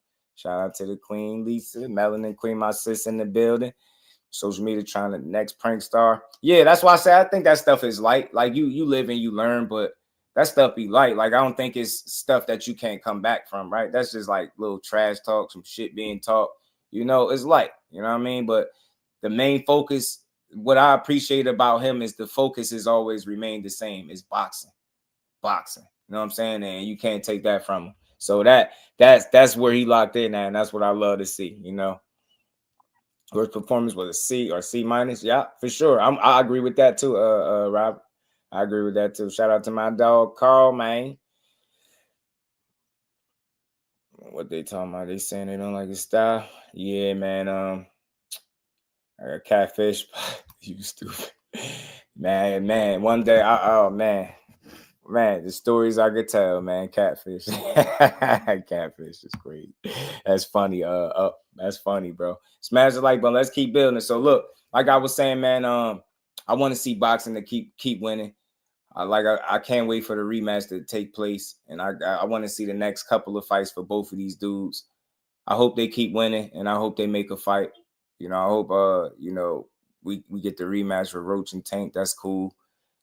Get this shit announced soon, and then hopefully Williams will pay to do what Oscar said he's gonna do and actually get in the ring. Him and Shakur fight. May the best man win there. It's both, I support both, and you move on to the next. Boxing is in a better space if you really enjoying what's going on, man. If you really watching. And so again, just so anybody didn't hear me, there's no way you can be, if you're not headlining a pay-per-view event, you can take credit or ownership for all the numbers. But again, because I'm logical and I don't have a personal, I don't know what people got with Shakur Stevenson. It's weird, but I don't have a personal, so I'm able to see things logically. That's just him acknowledging that he was a part of an event that did good numbers. I don't think nowhere in his brain, in his mind, he like, yeah, man, Shakur Stevenson, I did that. I did better numbers than Tank and Roach. I don't think that crossed his mind one time. I simply think that he felt like he was a part of something that worked that night that was pretty decent, right? You know what I'm saying? A stacked card is what it was. So that's just a little weird, man. I couldn't attribute those numbers to him and him just being on the card alone. That's weird. You know what I'm saying? And then comparing it to a guy that's, I mean, how many pay-per-views Tank been in? Like, shit, we losing count at this point, but it's been in a number of them, and it's no different. So that was his event versus. So if you really want to stack something up, you want to compare numbers, is more so Tank and Roach versus the last Crescendo and all those main event individual fights that could have been main events. That's not a flex. So for people that's pushing 340 as if it flexes over 262 is weird, because of the that's not even the same setup. The car was much cheaper on the other side. I mean, and it was stacked with mad names. Shit is not the same thing at all. So Shakur, I understood what you meant. I understood it. I ain't weird to think that you think that 340,000 goes to you. Like that's just people looking for something. You know what I'm saying? Tank for the draw was growth. Oh, yeah. Shakur not shit on Tank for the draw. Yeah, that. He ain't shit on and he still got, I still seen people on Twitter complaining about that, bro. I seen people on Twitter complaining about that.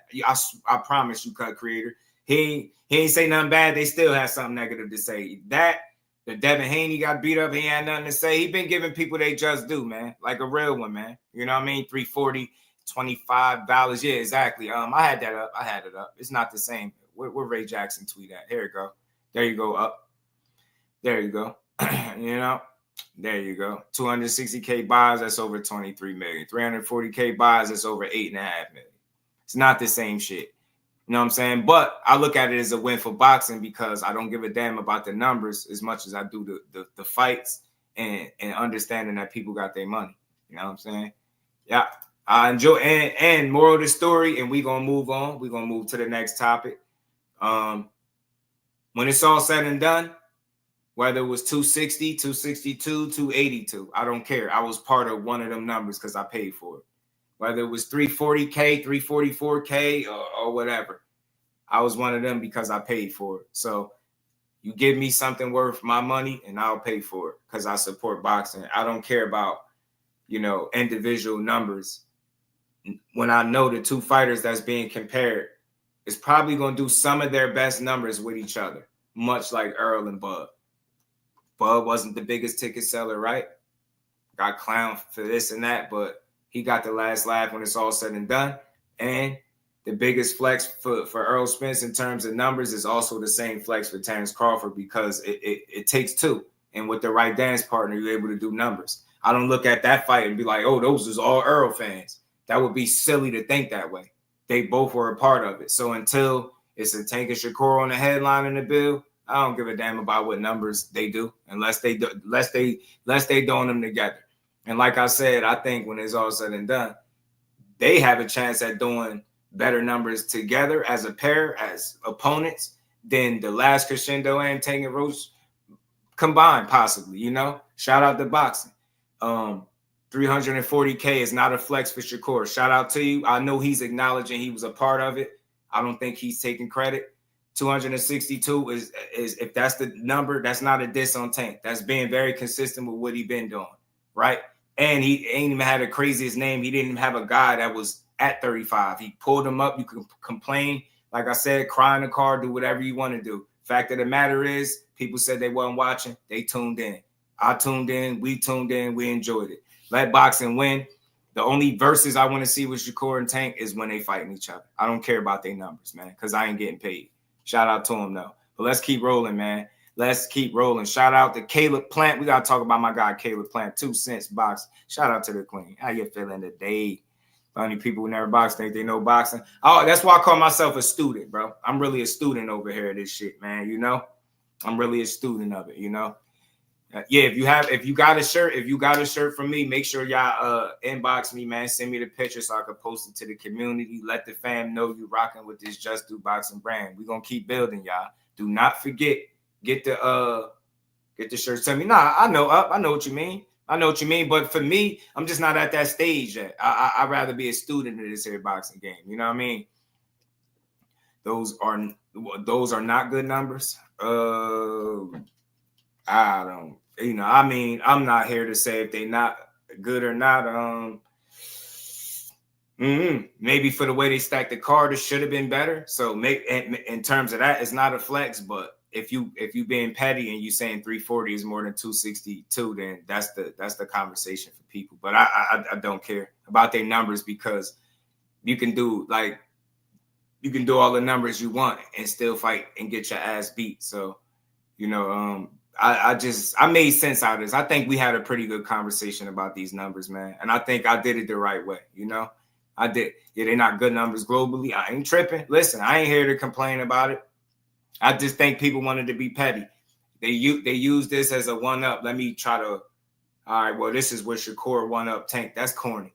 That's whack. Whack. The only way, I'm saying this and I'm meaning it. I don't care how many championships, how many titles Shakur won in each of the divisions. I don't care if he was unified, Ring Magazine, all this shit. You get what I'm saying? Same thing with Tank. I don't care how many tickets they sell and asses he put in to see how many records he break. I only want to see them fight each other. I don't care about anything else. You get what I'm saying? That's the only verses I want to see. When they versus each other, man. I just don't understand people, man. I don't understand why they look at it like this. Yeah. But you know what people be doing, man. They playing the game. Yeah, it's not. I said all of this earlier, though. I touched on all of this earlier. You know what I mean? Amongst the average, the most ever, or contemporaries. I don't know. I guess people was looking to draw a wedge in the sand, You know what I'm saying? I think that's what they were doing. You know what I'm saying? Just so they didn't get real talk. Yeah, but you already know, Carl. You know my guy. You don't care about boxing. He cares about feeding his belly. Yeah, so look, man, at the end of the day, the number's going to be what they is, but none of that changes how a fight going to play out. You can sell all the tickets you want, you know what I mean, and lose a fight. So I think the real entertainment is going to be when they fighting each other. You know what I'm saying? But let's keep building, bro. Let's keep building. Tank, keep winning. Keep doing your thing. I'm here to support. If you give me something that's not worth my support, then I won't support it. I haven't had a reason to feel like that. I was entertained by the Roach fight. I enjoyed the card. It was money well spent. On to the next one. It'll be even better the next time. And Shakur, head down, keep winning, and just keep pissing people off with single tweets. You know what I'm saying? Keep tweeting. If I was Core, I'd keep tweeting. I keep tweeting. And all the shit that you could be doing to be a messed up individual, we talking about tweets. Hell no, I'll keep tweeting. Because that's what pisses y'all off. I'll keep doing it. I'll feed the people, bro. I'll keep right up tweeting. Tweet my ass off. And he already had the tweeter sent on his trunks. I come out with Twitter sent on the trunks again, bro. Come out with Twitter sent all on the trunks on their ass. Let's pull this up, man. Let's see. We gotta talk about my boy Caleb Plant. Yeah, you could say bringing attention to itself, but people want to be negative, 2 cents. And look, I point these people out all the time for their selective outrage. The popular thing is to over-examine what Shakur say, but when your favorite fighter is doing and saying bullshit, nobody's saying anything, right? And it's how people interpret shit. When it's Shakur, it's always the latter. It's never the benefit of doubt. It's always, let me go left. Let me make it negative. Like, the man can't even tweet, mind his business without people, oh, well, he shouldn't have said this. Look what he said that.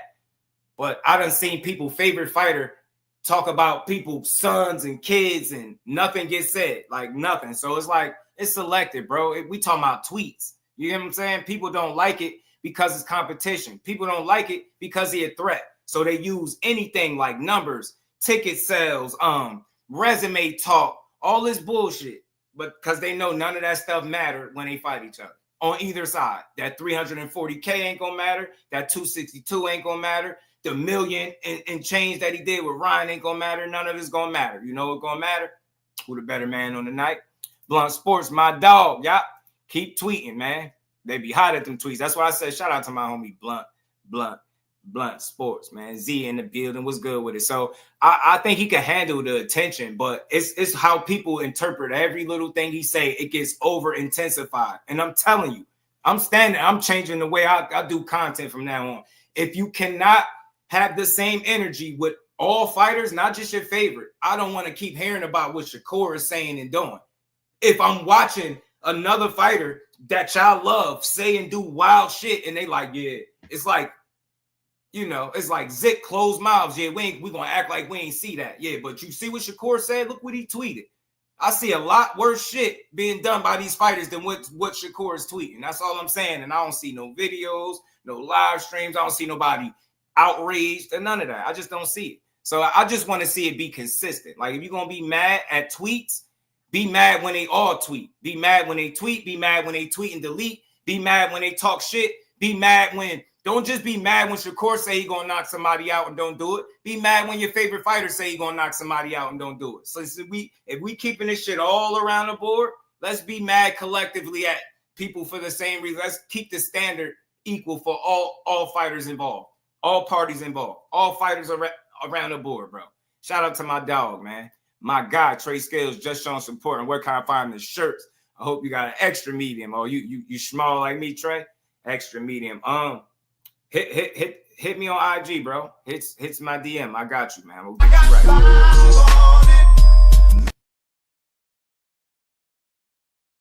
But that's all. Shout out to the butcher. That's all. So you know, they all bring attention to yourself. I just think people choose to focus on what's popular to dislike. It's popular to go at this guy.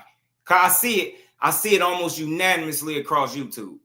Like unanimously, like if you're bringing up something that you find everything negative to say, and then it's like your favorite fighter over there cutting up, and they like, we don't see it. We ain't gonna speak on that. So it's like, the end of the day, that's why I want to see the fights, man. Get the guys in the ring, then we get to see what really matters. Not no tweeting, not no money, not ticket sales, not, you know, none of that shit. Just the fights. That's what I want to see. You know, and I hope we get it, but I'm starting to think we not. But let's get to this, y'all. Let's get to my guy. What's up, y'all?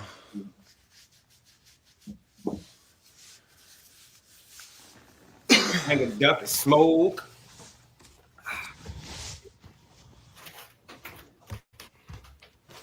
Yo.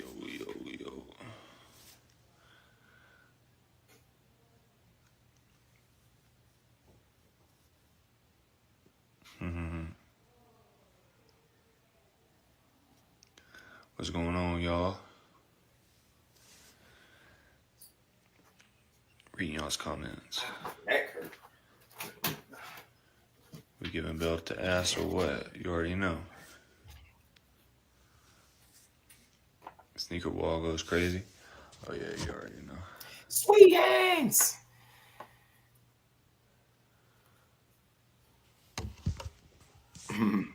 Shout out to Robert. Appreciate Trey, hit me. Barry.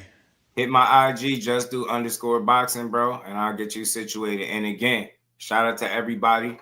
If you got a shirt, again, make sure you take a picture and send it to me so we could post it.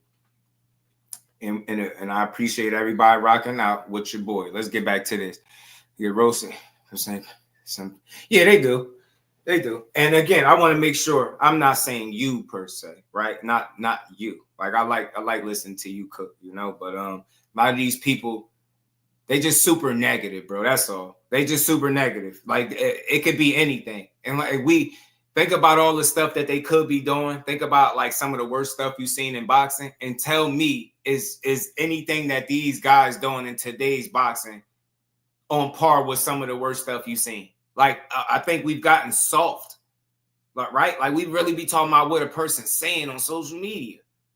Like think about that in real life. We don't give a damn about what nobody putting on social media. It's no different with the fighters. They're no different. They're humans, bro. They're going to talk crazy. They're going to talk some shit. They're going to be controversial sometimes. They're going to say stuff that people don't agree with. But like I said, why I don't get too caught up in that is because unless I see a guy doing something that the rest of them not doing, I ain't got no reason to overreact. You get what I'm saying? They just doing what fighters do, talking shit and using social media to do it, you know? Hey, I'm holding up, brother. How you doing? God, man, he coming. I'm glad to see him back in the ring. All good. Oh yeah, you know. I've been grinding. May 31st, yes sir. Rob, what it do, homie? Yeah. Madeline. I know if y'all seen this, bear with me, but we gonna listen. What's up, Madeline? To this. That's my sister, y'all. Show my sister some love. Miss you, Maddie. And my sister's got a boy on the way. This dude is slept on, Excited? bro. I'm telling you. No BS, no funny stuff, What's up, y'all. man? He definitely one of my favorite fighters to watch, yo. If you ever just watch Caleb Plant go to work, yo, bro be cooking, man. He really could box. He could box his ass off.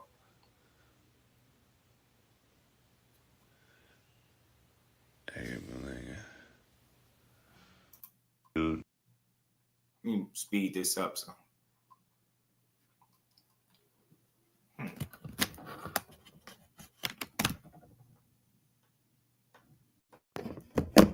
Caleb been calling for that. Why I like Caleb Plant? Because he know he been calling for Jamal Charlo, but he understand that he need a get back fight. Because I initially didn't like the call out, but when he mentioned that he know Charlo got to get himself back right, I was able to rock with it. Hold on, y'all. Pardon me. I ain't never lied to y'all before. No, I'm not teasing. First off,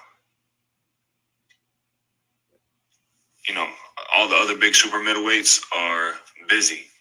Munguia, you know, he needs to work himself back into position. He's got a big fight on his hands with Frank, or an important fight on his hands. You know, so he's busy and booked up.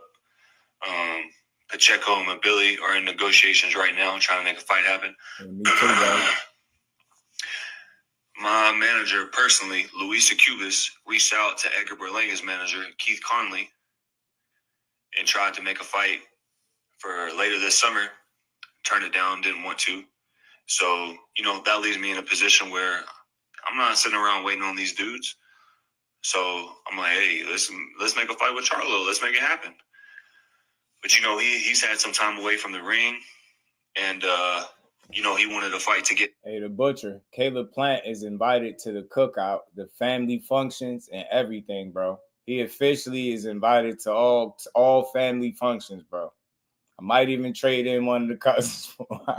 Active. And, I like sweet hands, bro. I like Caleb Plant. I think that's reasonable. I can respect that. So, plus when I do beat Charlo, I don't want to hear about that he's been, you know, inactive or hasn't fought in X amount of time. You know, let's get him a fight, get me a fight, stay busy, stay active, and then make a big fight happen for the fans later this year. So this is my fastest route and my best route to get a big fight that I want. So that's what I'm going to do. So you see that right there. Edgar Berlanga did all of that back and forth. He told him after he get done with Canelo, they could fight. You remember that. So I just want to be clear that we keep the same energy with every fighter, because we get mad when fighters tell you they're going to do something and they don't do it, right? So he fought Canelo. He lost. He got a shake back fight, and he got reached out to and got offered a fight with Caleb Plant, and he don't want it. You get what I'm saying? So he did all of that talking, did that face off. He called Caleb Plant a bum, just not the one to prove it. I honestly think the only way he can beat Caleb, he'd have to knock him out. He had to knock Caleb Plant out, and I seen Caleb Plant survive Benavidez, so I have no reason to believe that he can't box with a damn Edgar Berlanga. I think he'd box circles around him. I do. I think he'd make the fight extremely difficult for him, and the only shot he got at beating Caleb is if Caleb Plant get tired and he catch him late. That's the only way. Respect to Caleb Plant and everything he got going on. Dude could fight, man. He could fight his ass off, man. So he don't want to fight. I think the Charlo fight make more sense. It's a better fight anyway, because, man, let Charlo get back. Charlo get back to the top of his game. That's going to be a good fight with him and Caleb Plant. So I do think they on a bit of a collision course. Like, they bound to fight. I mean, I think that's the whole reason they putting them on the same card. Obviously not against each other, but they giving Charlo a shakeback fight. They're allowing it to be on the same card. So it kind of build a little backstory. The slap in and of itself, that fight is already sold. So Charlo himself, I hope after he win, he come back, because I think he gonna stop Thomas Lamana. After he shake back, bro, he got to get that plant smoke. You got to. The slap already sold the fight. If it's ever been a fight that sold before they even made it, it's Caleb Plant versus Jamal Charlo. I still hear that slap. I'm not even being funny. I still can hear the way that slap sounded, bro. That wasn't for the cameras. That wasn't, you know, for play. He legit slapped the hell out of Jamal Charlo. So just off that, the fight got to happen, and I'm pretty sure they'll be able to dap each other up when it's over. He said never claim Nico. Hey, what's good with it, my guy? How you feeling? Let's make a trade for Caleb for Mel. The function. Boxing Girl 215. Shout out to you. Cohen Fleet gonna be soggy after that fight. Yeah, I think he gonna shake back. He gonna do what he got to do against him, and I feel like him and Plant is the fight to make. Like I said, that's the only fight I can think of in boxing that's really just sold already without even signing it. You get what I'm saying? People want to see that fight. Caleb keep asking for it, and he respectful of the fact that he know he got to shake back. So you gotta rock with him. You gotta be able to rock with Caleb.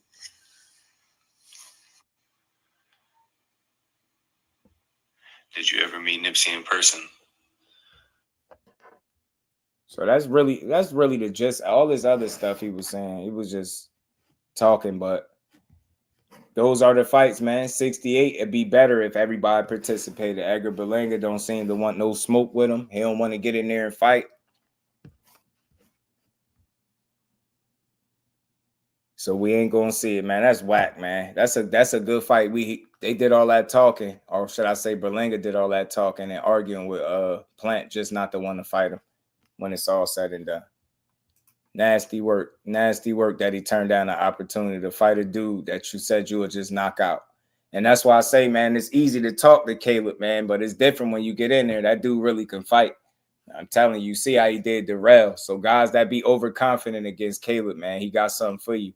And I think Berlanga know full well that if he get in there with him, he going to have his hands full. And I don't think he want that problem. I just don't. And he obviously don't. The fact that he ain't take the fight, it speaks volumes.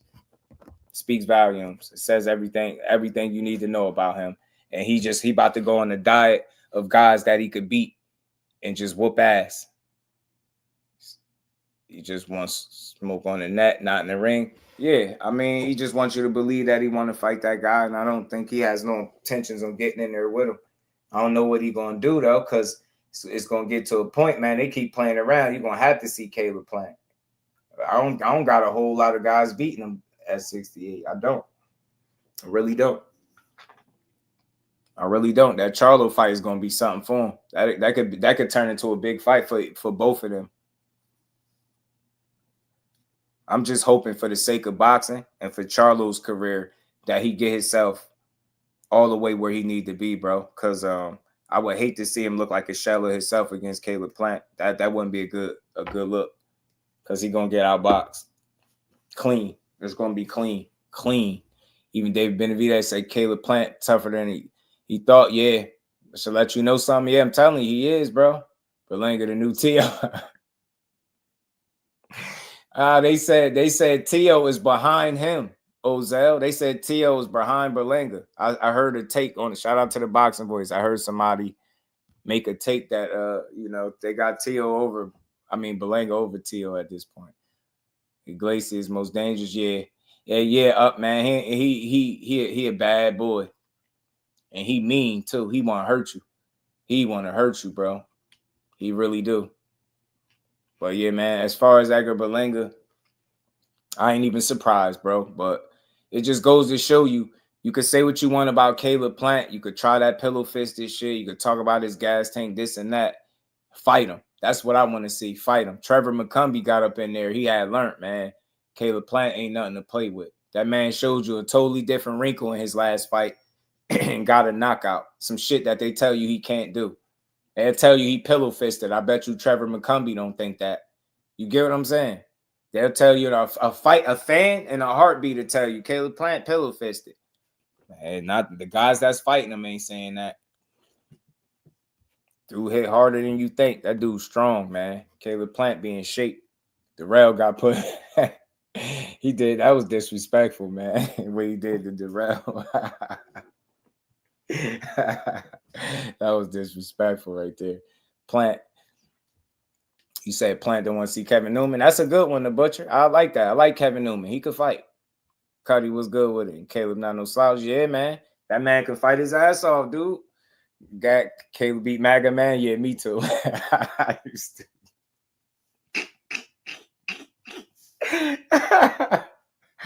MAGA man, yeah, I forgot about that. He did kick his ass. That's why I say Caleb Plant is invited to the cookouts, the functions, the family functions, everything. You know what I'm saying? The recitals, you know what I'm saying? Call him up.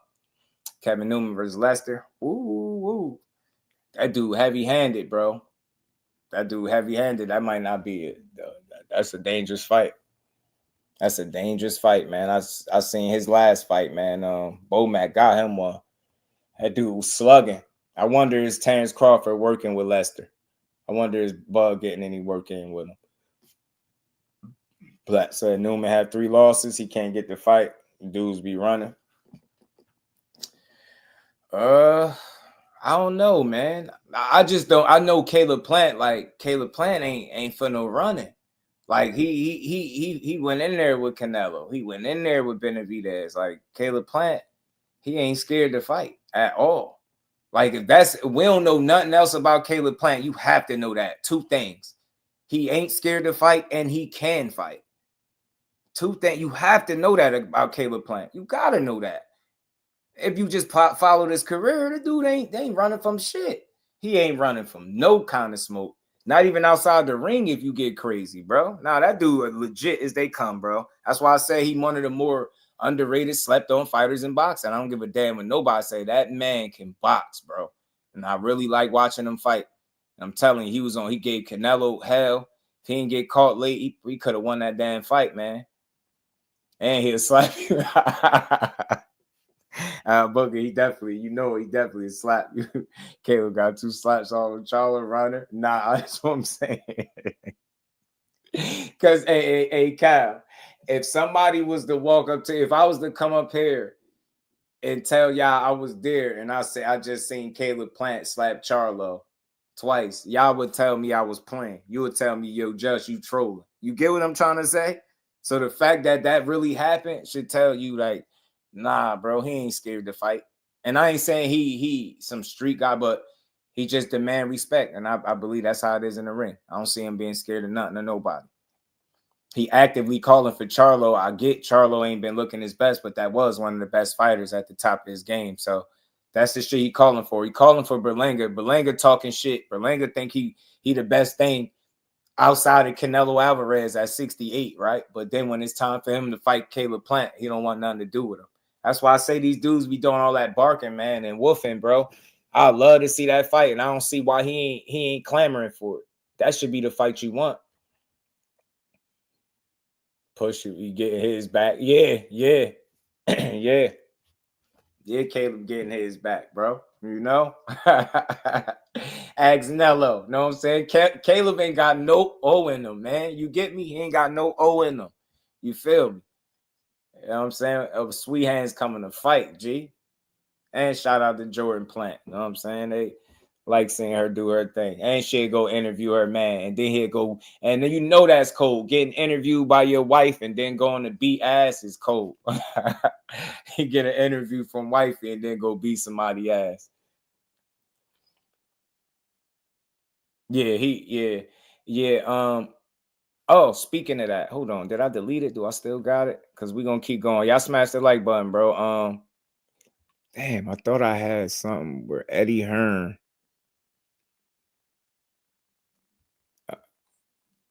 Since he had no interest in signing an extension with Matchroom, that this is the reason why this fight happened, and you put him on the co-main event. This fight happened is because it was written into his contract in the Canelo Alvarez fight. Absolutely, I'm not going to put a load more money into a show when it's the last fight of a deal. Why is he not getting that, though? Because he doesn't understand the business. That's the reality. You see? Eddie Hearn saying he don't understand the business. And I played that clip. What you said right there, LaMarcus, just made me think of that clip. Like he thinking the A-side, and you're right. And you hear what Eddie Hearn said. He don't understand the business. And again, look, bro, we get it. You fought Canelo. But so did Caleb Plant. And he did way better. Now, I get it. He got knocked out. Cool. But I'll take the kind of fight that Caleb Plant had getting knocked out than the kind of fight you had losing every single round, getting dropped. Caleb Plant actually competed with Canelo. He didn't just get in there and be a damn fan. No disrespect to Berlanga, but these fighters, man, they be talking so super tough. Like, Man, y'all think Caleb Plant just some pushover. Man, he ain't never been that. He ain't never been that. He ain't never got in the ring with somebody and they just had their way with him. Never. He ain't never just gotten there and been a lick, a mark. He ain't never been that. You gonna beat him, you gotta earn it. Canelo had to earn that shit. David Benavidez had to earn that shit. So much so that people told me they hated each other before that fight. You see what Benavidez did after it was over? He went in there and dapped him up. Now when he see Caleb Plant, they show love, they embrace, because he know that's a real one. And maybe it took for him to fight, for him to realize it, but he knew it. Caleb Plant ain't no sucker, man. Man, I'm rooting for this dude, man, all over again. I can't wait to see him back in there. You know what I'm saying? I can't wait to see him back. May 31st, let's go. He fighting Resendez and Charlo fighting Cornflake. And PBC, I think, just dropped the fight poster. So we know that's a go for sure for May. You know what I mean? Berlanga's about to have a rude awakening. Right. He think because he fought Canelo that, like, that makes you the guy. You lost to him, dude. You didn't beat him. I can see if you beat him. And even then, that don't make you him. It don't, because you don't got the whole country behind you like he do. You didn't beat him, dude. How you gonna lose every round and then think that makes you the guy? What the hell? And I know what he probably saying. Well, he knocked me out. He knocked you out. Well, Caleb Plant competed though. Caleb Plant won rounds. Caleb Plant made Canelo work so much so that if he didn't get that knockout late, man, that shit would have been up for grabs. Shit would have been up for grabs, man. That was a great fight. He made Canelo work, bro. That shit was not an easy night's work. You got outboxed by an older version of Canelo, and you was younger than Plant, and you stood in there every round and just got pummeled. No disrespect, but you got pummeled, bro. You didn't win no round, and he dropped your big ass. You in there over 200 pounds getting punched on by a guy that's 5'8", you over 6 foot. Make it make sense, bro. He was punching on your ass. The only thing that saved Berlanga is he big as hell. Dude looked like he was clearly over 200 pounds.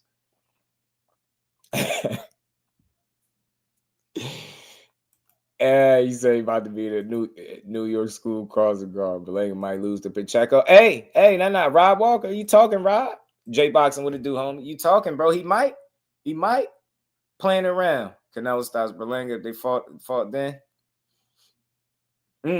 Yeah. I agree. I agree. Yeah, and that's the difference too. Now that's the difference in the Canelo who's fighting. Upper just made a point. That was a different Canelo that Caleb was fighting. We know that. And on top of that, there's an argument out there. There's a case where people feel like he carried you. He couldn't afford to do that to Caleb. If he would have tried to carry Caleb Plant, he would have lost. If Canelo Alvarez would have tried to carry Caleb Plant in that fight, he would have lost. He didn't have the luxury to doing that because Caleb came to win, bro. He didn't just come there to survive. And I hated the fact that when he told Canelo, when he asked Canelo, I'm better than you thought I was, didn't you? They say he was looking for acceptance. I don't think it was that. He was letting him know, like, making a point, like, I know I'm showing you I'm better than you thought I was. And Canelo said, yeah. Shook his head, man. So he actually went out there and gave Canelo a run for his money, bro. I'm telling you, he had to work for that shit. Hey, Beezy, what it do, homie? Diego's better than Edgar, in my opinion. He just seems like he got a higher ceiling. Al Booger, he seems like his ceiling is higher. Fights a more disciplined fight on a more consistent basis, right? He fights more under control. Like, he fights like a vet to a degree, right? Where Edgar still, you see those moments where he looked like a guy that had a bunch of first round knockouts and didn't go a bunch of rounds in his fights. You don't see that out of Diego Pacheco. Diego Pacheco looked well schooled and ready to go. And his performances just get better and better. Like that Steve Nelson performance from Diego Pacheco was spectacular to me. That shit was spot on. He made it extremely hard to be hit. That man was clean as hell coming up out of that fight. And I was been respectful toward Plant since that fight too. Hey, you get me, Ant McQueen? They got to put some respect on his name. That's the thing about Caleb Plant, bro. And I'm glad you brought that up. Man, I got to leave him up on the screen for a while. That's one thing about Caleb Plant that people don't speak about enough. If you do not respect Caleb Plant before the fight, if you talking like you just going to run through him and it's going to be easy, every single person that has done that, it's went the other way. Now, I ain't saying they all lost, but Even the guys that beat him. Anybody that think they about to get in there and just run through him, it don't happen.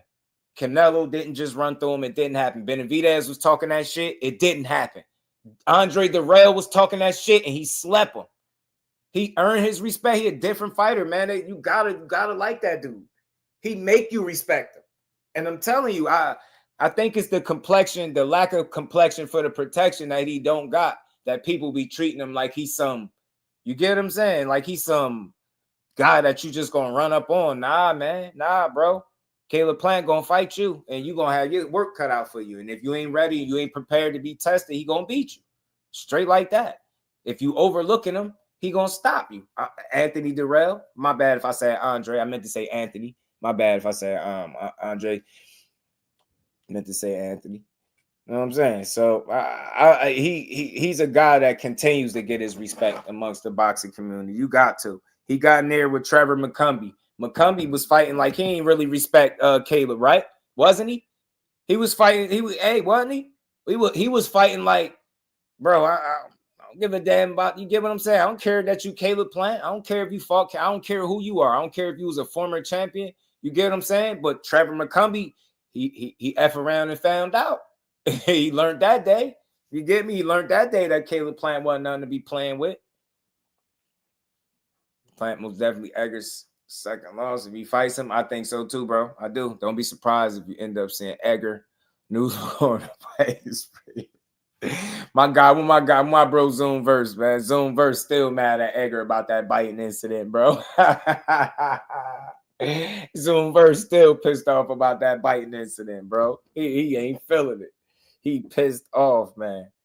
He is pissed off. He's still mad, bro. He ain't feeling him. He ain't, bro. But nah, man, Caleb Plant, he deserves a lot more respect than I think some people give him. I think if you really been watching, then you know what it is with him, right? You know that if you don't respect him, he gonna go get his. And like I said, I just gave you several examples where he got his respect from each and every one of them dudes. Canelo, Benavidez was like, Benavidez had people sold that he hated Caleb Plant so much that even after they fought, they wasn't gonna be cool. And I was sold. I kept telling people, I guarantee you, after they fight, they gonna embrace. Like sometimes dudes are still not want to dap up. I said, I guarantee you it's gonna be respect because Caleb Plant gonna earn it, bro. Anybody that think he just something that he not, and I'm telling you, I think what it is they look at him. He look like an easygoing, laid back dude. You see the style, you fly, oh, he ain't a crazy puncher, and you just think shit's sweet, and it's not. The only thing sweet is his hands, bro. He really got the right name, Sweet Hands, bro. Them shit, he'll piece you up, bro. He'll piece you up, man. Here you get your just doing your props too, man. Shout out to my dog, Thomas Hill, man. Shout out to my guy, man. I see y'all been responding to them videos, huh? We're going to talk about it. We're going to get to it, though. Shout out to my homie, man. Trevor probably didn't like him because he's a ninja. I'm telling you, bro. Trevor got his ass handed to him, bro. He was on Trevor helmet. He was on his helmet. So May 31st, I think, is what we look forward to as far as the super middleweight division go. I think you got two would-be players. Well, Caleb Plant is a player at 68. I think Charlo will be making his debut there against Lamont. And I'm pretty sure like he's gonna get his business done. I don't think he'll get in the ring. I don't think Ronnie Shields will go take a fight if he ain't ready. So that's the good thing. Seeing Charlo back in the ring with his brother, that can only be a good sign. He back working. He looked like he knocking the weight off still or whatever he doing. And I think he should be ready to go for May. And it's unfortunate that Charlo's been a guy that, he has some outside the ring things that people just like, they just forgot about him and shitted on him. Like he can't have issues. He can't be human. So Jamal and Jamel Charlo, I rock with the Charlo brothers and I'm supporting them.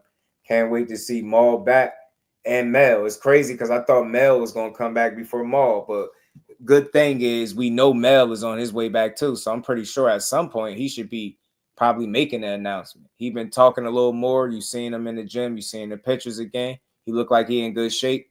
I hope he been staying in shape. I want to see a hungry, motivated Jermell Charlo get back in the ring. Because if he hungry at 54, that division just gets that much deeper, that much better. Like, you got to remember, man, ain't nobody take the belts from him inside the ring, bro. He was cleaning up that division. Think about it. The 54 is so dope that Mel kind of, to a degree, cleaned it out, became undisputed, and then it kind of reloaded with more talent to the point where now he got to come back and try to do that shit all over again. And it's going to be very hard, even harder than the first time, because he got some young, hungry lions that ain't going to go easy. So I can't wait to see how 54 shake out. I promise you I can. His mother was getting checked.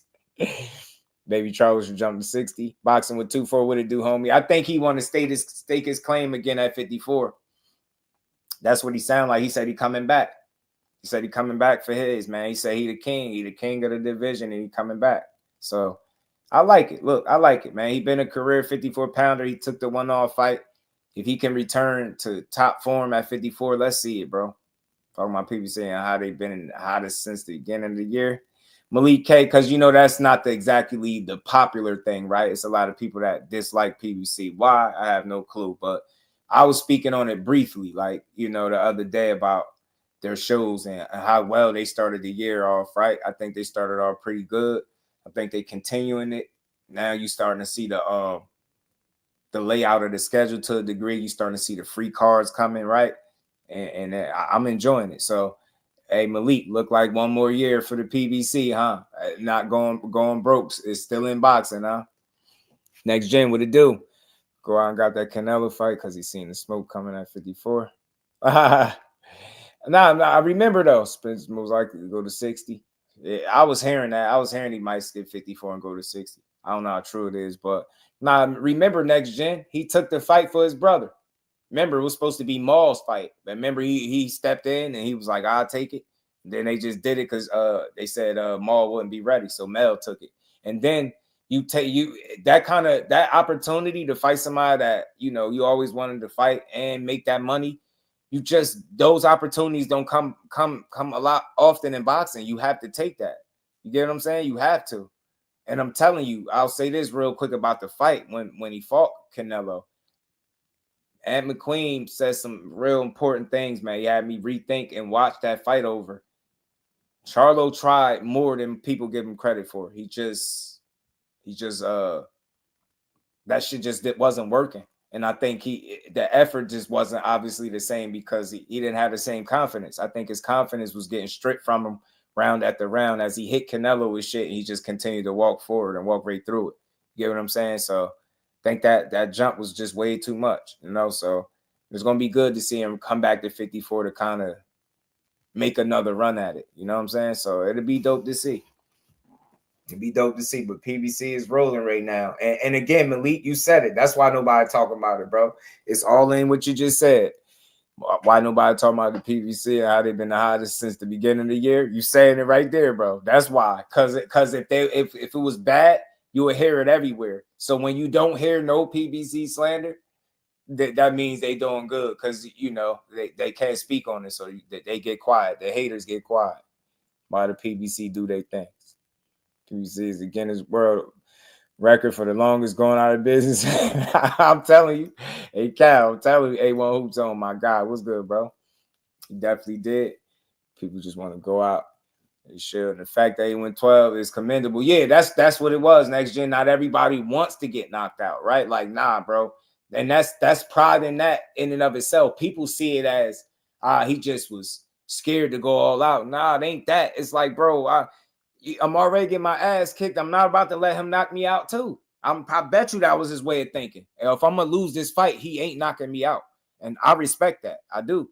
I don't think he was just like not trying though. I just think his attempts at trying just was like so ineffective. Like I said, it played on his confidence, and I think round after round, you just seen like less and less of him because, you know, he had a lot in front of him, and I do think he miscalculated the version of Canelo that he would be up against, right? I think Charlo was, you know, in his mind thinking of the guy that once competed at, you know, 155 pounds. So, you know what I'm saying?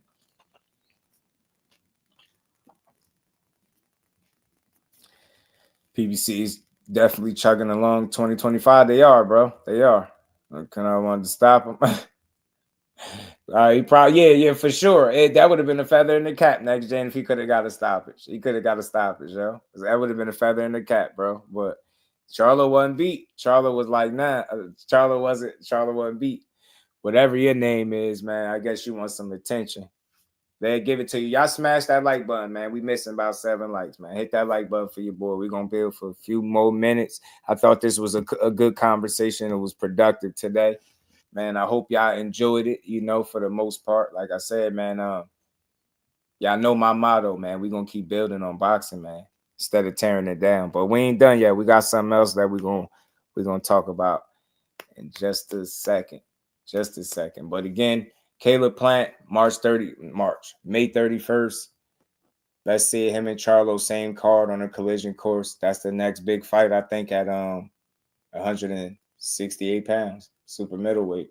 It's good to finally see Charlo getting back in the mix. Not only getting back in the mix, I got stupid. I just realized what he said.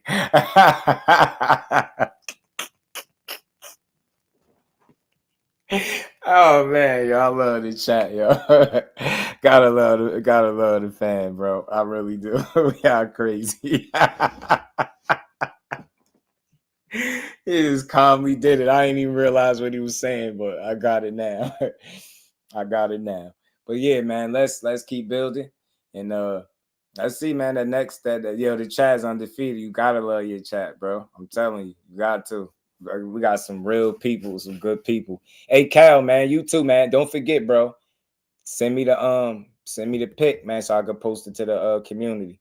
Quietly eliminated. That's what made it so funny. Cal just going about his business. Said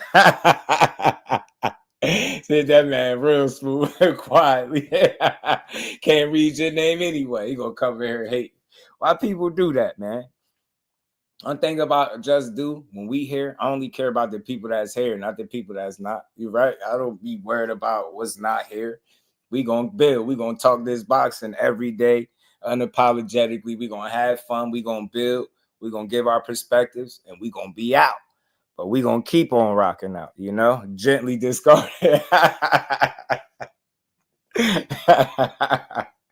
That's funny. But yeah, man.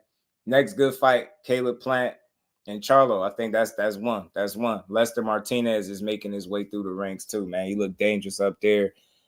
Is it Glaciers at 68? Because he ridiculous. He like a cheat code almost too. Like a cheat code.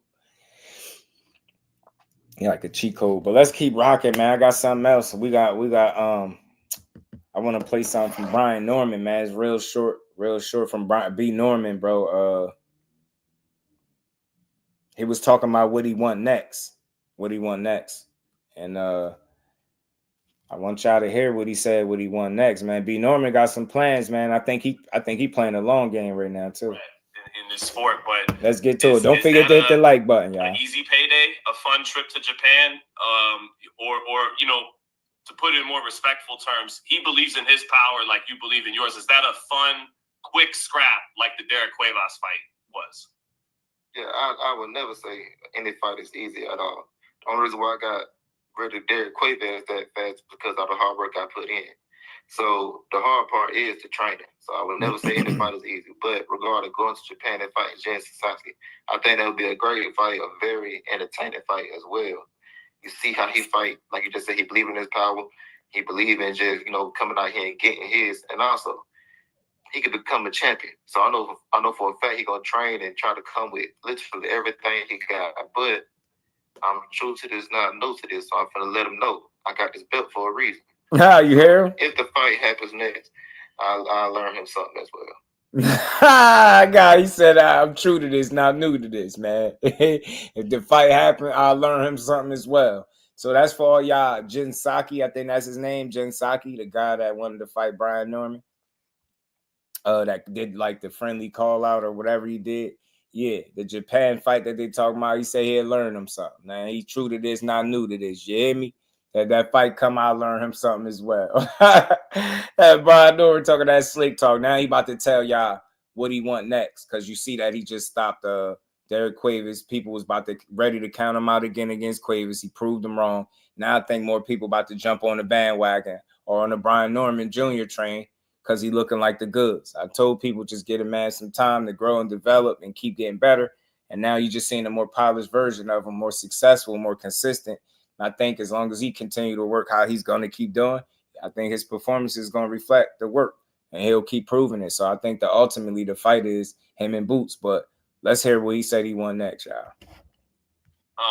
Also, man, Mario Barrios, you said he's hiding. You know, like baby sitting that WBC belt. Is in a way, is that the fight you want the most right now, so that it sets up undisputed? You got 2 belts. If you win that fight, the winner of Boots and Stanionis got 2 belts. Is that the fight you kind of want the most right now? Yeah, that is the fight I do want the most because unified and then undisputed right after that. But also, it's WBC. We all know all the legends in the game that had the WBC belt. I want to have that WBC belt, that green belt we all needed in our life. So, no, that's the fight I do want the most because I can have the WBC belt plus the WBO, and then whoever wins the fight April 12th, boom, undisputed fight just that quick. Well, why do you win that fight against Mario Barrios? Because of the work I put in. Of course, he coming in with everything he got. He's a dog. He this and he that. But also, I'm everything and then some. So he just simply don't have enough for me. Did you see his last fight with the? Love it, man. Love it. What Brian Norman said. He simply don't got enough for me. That's what he said with Barrios as it pertains to Mario. Hey, Mag Life, you might want to rewind. We was building on that, bro. We made it make sense. The conversation wasn't that Shakur sold more. I made all of that make sense. And for anybody that was looking at like that was just being disingenuous. You know, 340K pay-per-view buys for the last Crescendo versus what Tank and Roach did is not a logical even comparison, right? It don't even make sense. And for one, Tank headline his bill, his car, his event. Shakur was a participant on that. It's not no shame in that, but that wasn't his main event to credit all the numbers to him. Like that just was silly, you know? So it didn't make sense. It never made sense. Oh, yeah, the people both. Yeah, okay. You saying people making it seem like he sold more. Yeah, that's just people that's trying to those people have it out for Tank. So they looking for anything to grab onto to say, see, look, man, he doing this, he did this, look, he did more than Tank. It's stupid. You would never hear me say that. And Shakur, my God, but he just the numbers that they did is not important. The fact that he got paid more than he ever did, I appreciate hearing that, knowing he went and got that bread, but he went out there and performed. That was the most important thing to me. Tank, he went out there, he had a close fight, he still performed. They both performed, they about to do it again. So it's probably gonna do even better than the first time. And you know, just gonna keep building, man.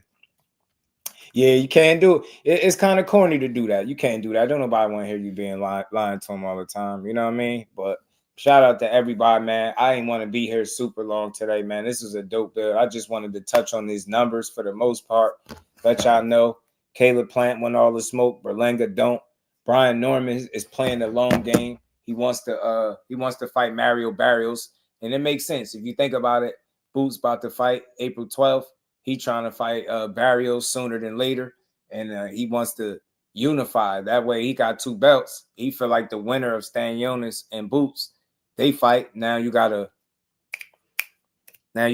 undisputed fight. You know what I'm saying? There you go. Yeah, he's silly. Shout out to my sis, Melanin Queen. Appreciate you as always. You know, yeah, Norman talking that talk. So we know what his plans is. He said he won Barrios and then the winner out of Boots and Stanionis. So I think that makes sense. He thinking long term. I think that'd be a hell of a fight, bro. Just think about that. There's no reason why that can't happen. Boots and Stanionis tied up. Barrios need to run it with Norman. They need to fight. And the winner fight the winner of Stanionis and Boots for undisputed. That'd be dope, bro. Our Captain Berlanga. Yeah, Berlanga's a silly guy, man. Berlanga's a silly dude, y'all. But again, look, shout out to the fan. Appreciate y'all. Dope boxing build, man. I didn't want to be here 4 hours today, man. This was a interesting conversation and build on you know, these numbers are so they were being reported. And, you know, when you really like boxing, y'all, I'm going to close it with this, man. When you really rock with this sport, you don't try to look for ways to downplay what is looked at and viewed at and is proven to be the best talent the sport has to offer. I think it's simple-minded. It don't make a lot of sense. And it kind of it exposes you as being more of a fan of an individual fighter than the overall sport. There's no way I'm waking up every day because I'm from Jersey or I rock with Shakur Stevenson as a fighter. I'm going to get up here, or as a fight fan, him as a fighter, I'm going to get up here and find ways strategically to try to shine a light while dimming the light of guys that continue to put on at the highest level. It's like the most simple-minded way to think. And no matter what performance he has, no matter if he would have knocked out Padley in one round, he'd have just went out there and knocked him out and Tank had a draw. That's not a one-up for him. 340K to 262, that's not a one-up for Shakur. The only way he's going to be able to one-up him, yeah, you know what? It's only one way he can do that, is if they actually fight and he wins. There's not a set of numbers that's going to come out that's going to put him above him. None of that. It's never going to be the case. It can't be done. So I don't even understand why people waste their time, you know, trying to make it something it's not.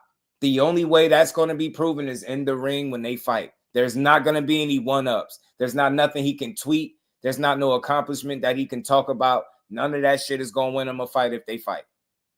You get what I'm saying? Now, yeah, it might hold him down in negotiations, what he accomplished and things like that. But ultimately, he know and Tank know that fight comes down to who the best man is on the night. And it's always going to be that. That's what boxing is. It's the best man or woman on the night. And that's who's going to win. So I'm just here to say I supported both. I'm going to continue to. I don't see no reason to look at Tank no differently. I can't wait to see the next one. He's going to be more motivated, I would guess, right? Same thing with Lamont. He got some confidence on his side. He going to truly want to win that rematch. And he going to want to do better numbers. I doubt they do another 262. I'm pretty sure it'd be even better because of all the controversy. And you know that sells. And rematches do well anyway. And it'll be the first time Tank ever had a rematch. So people will tune into that.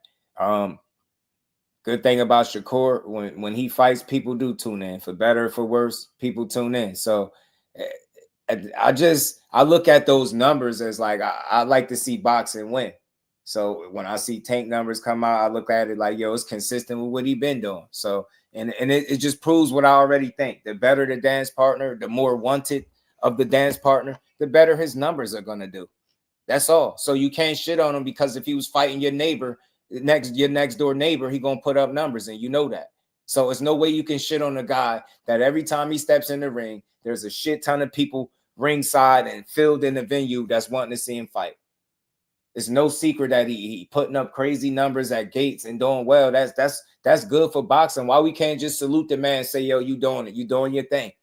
Why it gotta be, the first time you see any numbers come out that you think is higher than his, then it gotta be like, yo, you see? Yeah, he did better than Tank. That's corny shit. He didn't do better than Tank.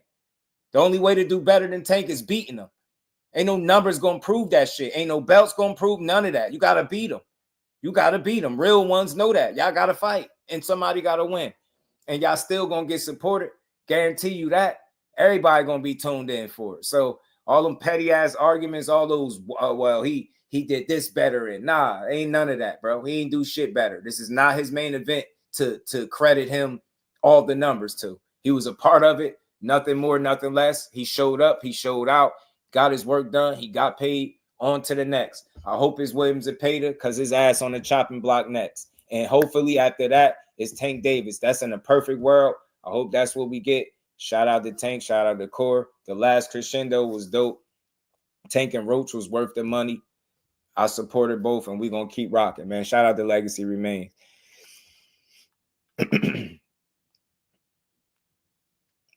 Man, shit, man. So again, man, appreciate y'all rocking out, man. It's been another cool build, dope build, man. What's Tank and his team said about the Roach rematch or Tank's next fight? I I didn't hear from his team. I didn't hear from his side. I just know Lamont, Roach, and them saying they ready to go. They just, I think, pretty much waiting on the announcement. So it should be on the way. I didn't hear Tank doing anything else. I'm hearing little rumors and whispers, but I don't think none of that stuff has been substantiated. So I think at the end of the day, the best thing for him is to go out there and go get his rematch, go do his thing. And I think Shakur understands that, which is why he said, yeah, if he told me we was fighting for sure in September, I would wait for him. But that's more than likely that's not the case. He got business with Lamont Roach. I think it would be wise for Shakur to stay busy as possible, get that fight in. And I think after Zepeda, there's nothing else. I think the only fight for you to really seek out is Tank. You get what I'm saying? And I hope that's just how it go. So again, shout out to both teams. Shout out to boxing. It's all good, bro. All good. Legacy remains. We back tomorrow to build some more, man. This shit don't stop, man. It don't stop, man. Some days I be here 3-4 hours. Y'all know how it be. So just a little shorter today. But I appreciate everybody rocking out. Shout out to everybody that pulled up, that's rocking with me. Let's keep building. Let's keep building on boxing. Let's keep giving these dudes they just do. Shout out to you, yeah, man. Much love. Shout out to my homie, man. Appreciate everybody rocking out to the end of the show. And we'll be back tomorrow, man, to build some more. Y'all already know. So with that, enjoy the rest of this Thursday, and I'll see y'all tomorrow. Peace to the fam.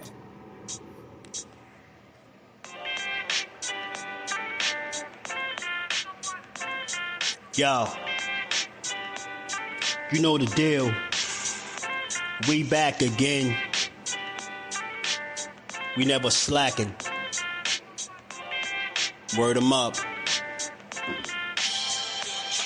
Ladies and guys, whether if you drunk or you high, it's time to pay respects to the illest man alive. If you think you got a point, he'll shrink you down to size. And from there it's downhill like a slinky or a slide. Open your eyes, got a deep connection with the rise, so you might see him jump in whenever they go live. Peep it, this channel blowing up now, it's not a secret. With tons of exclusive interviews to listen to. Them other channels I hate, but yo, they missing clues. They start narratives, sip the goose and twist the truth. It don't take a rocket scientist to get the proof. Just click the live at 4 p.m. Eastern time. But when you chime in, make sure you keep it kind. But if cowards want to debate, then it's feasting time. My man Jusdu shine busy all the time.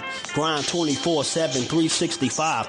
Videos he might have 365. My rhyme sick, they make you do a 365. You get a rich if you think you fit to survive. It's Jusdueboxing, time to click the live. Ain't no beginners, if you soft, you ain't down to ride. I crush you, respect too, it's Jusdu. He got the illest boxing show on the internet. The boy been a threat and he ain't even had dinner yet. Word 'em up. Yeah. You know what time it is.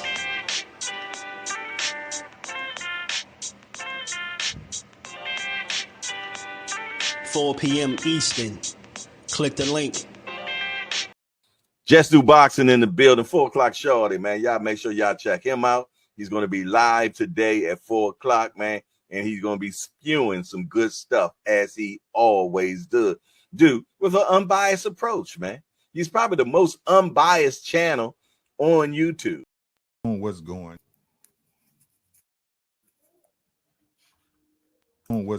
on? And one of my favorite channels, if y'all into that pugilistic perfection, if y'all into that boxing, that's that boy Jusdueboxing here on YouTube. Make sure y'all check out Jusdueboxing, the only unbiased boxing channel on YouTube, because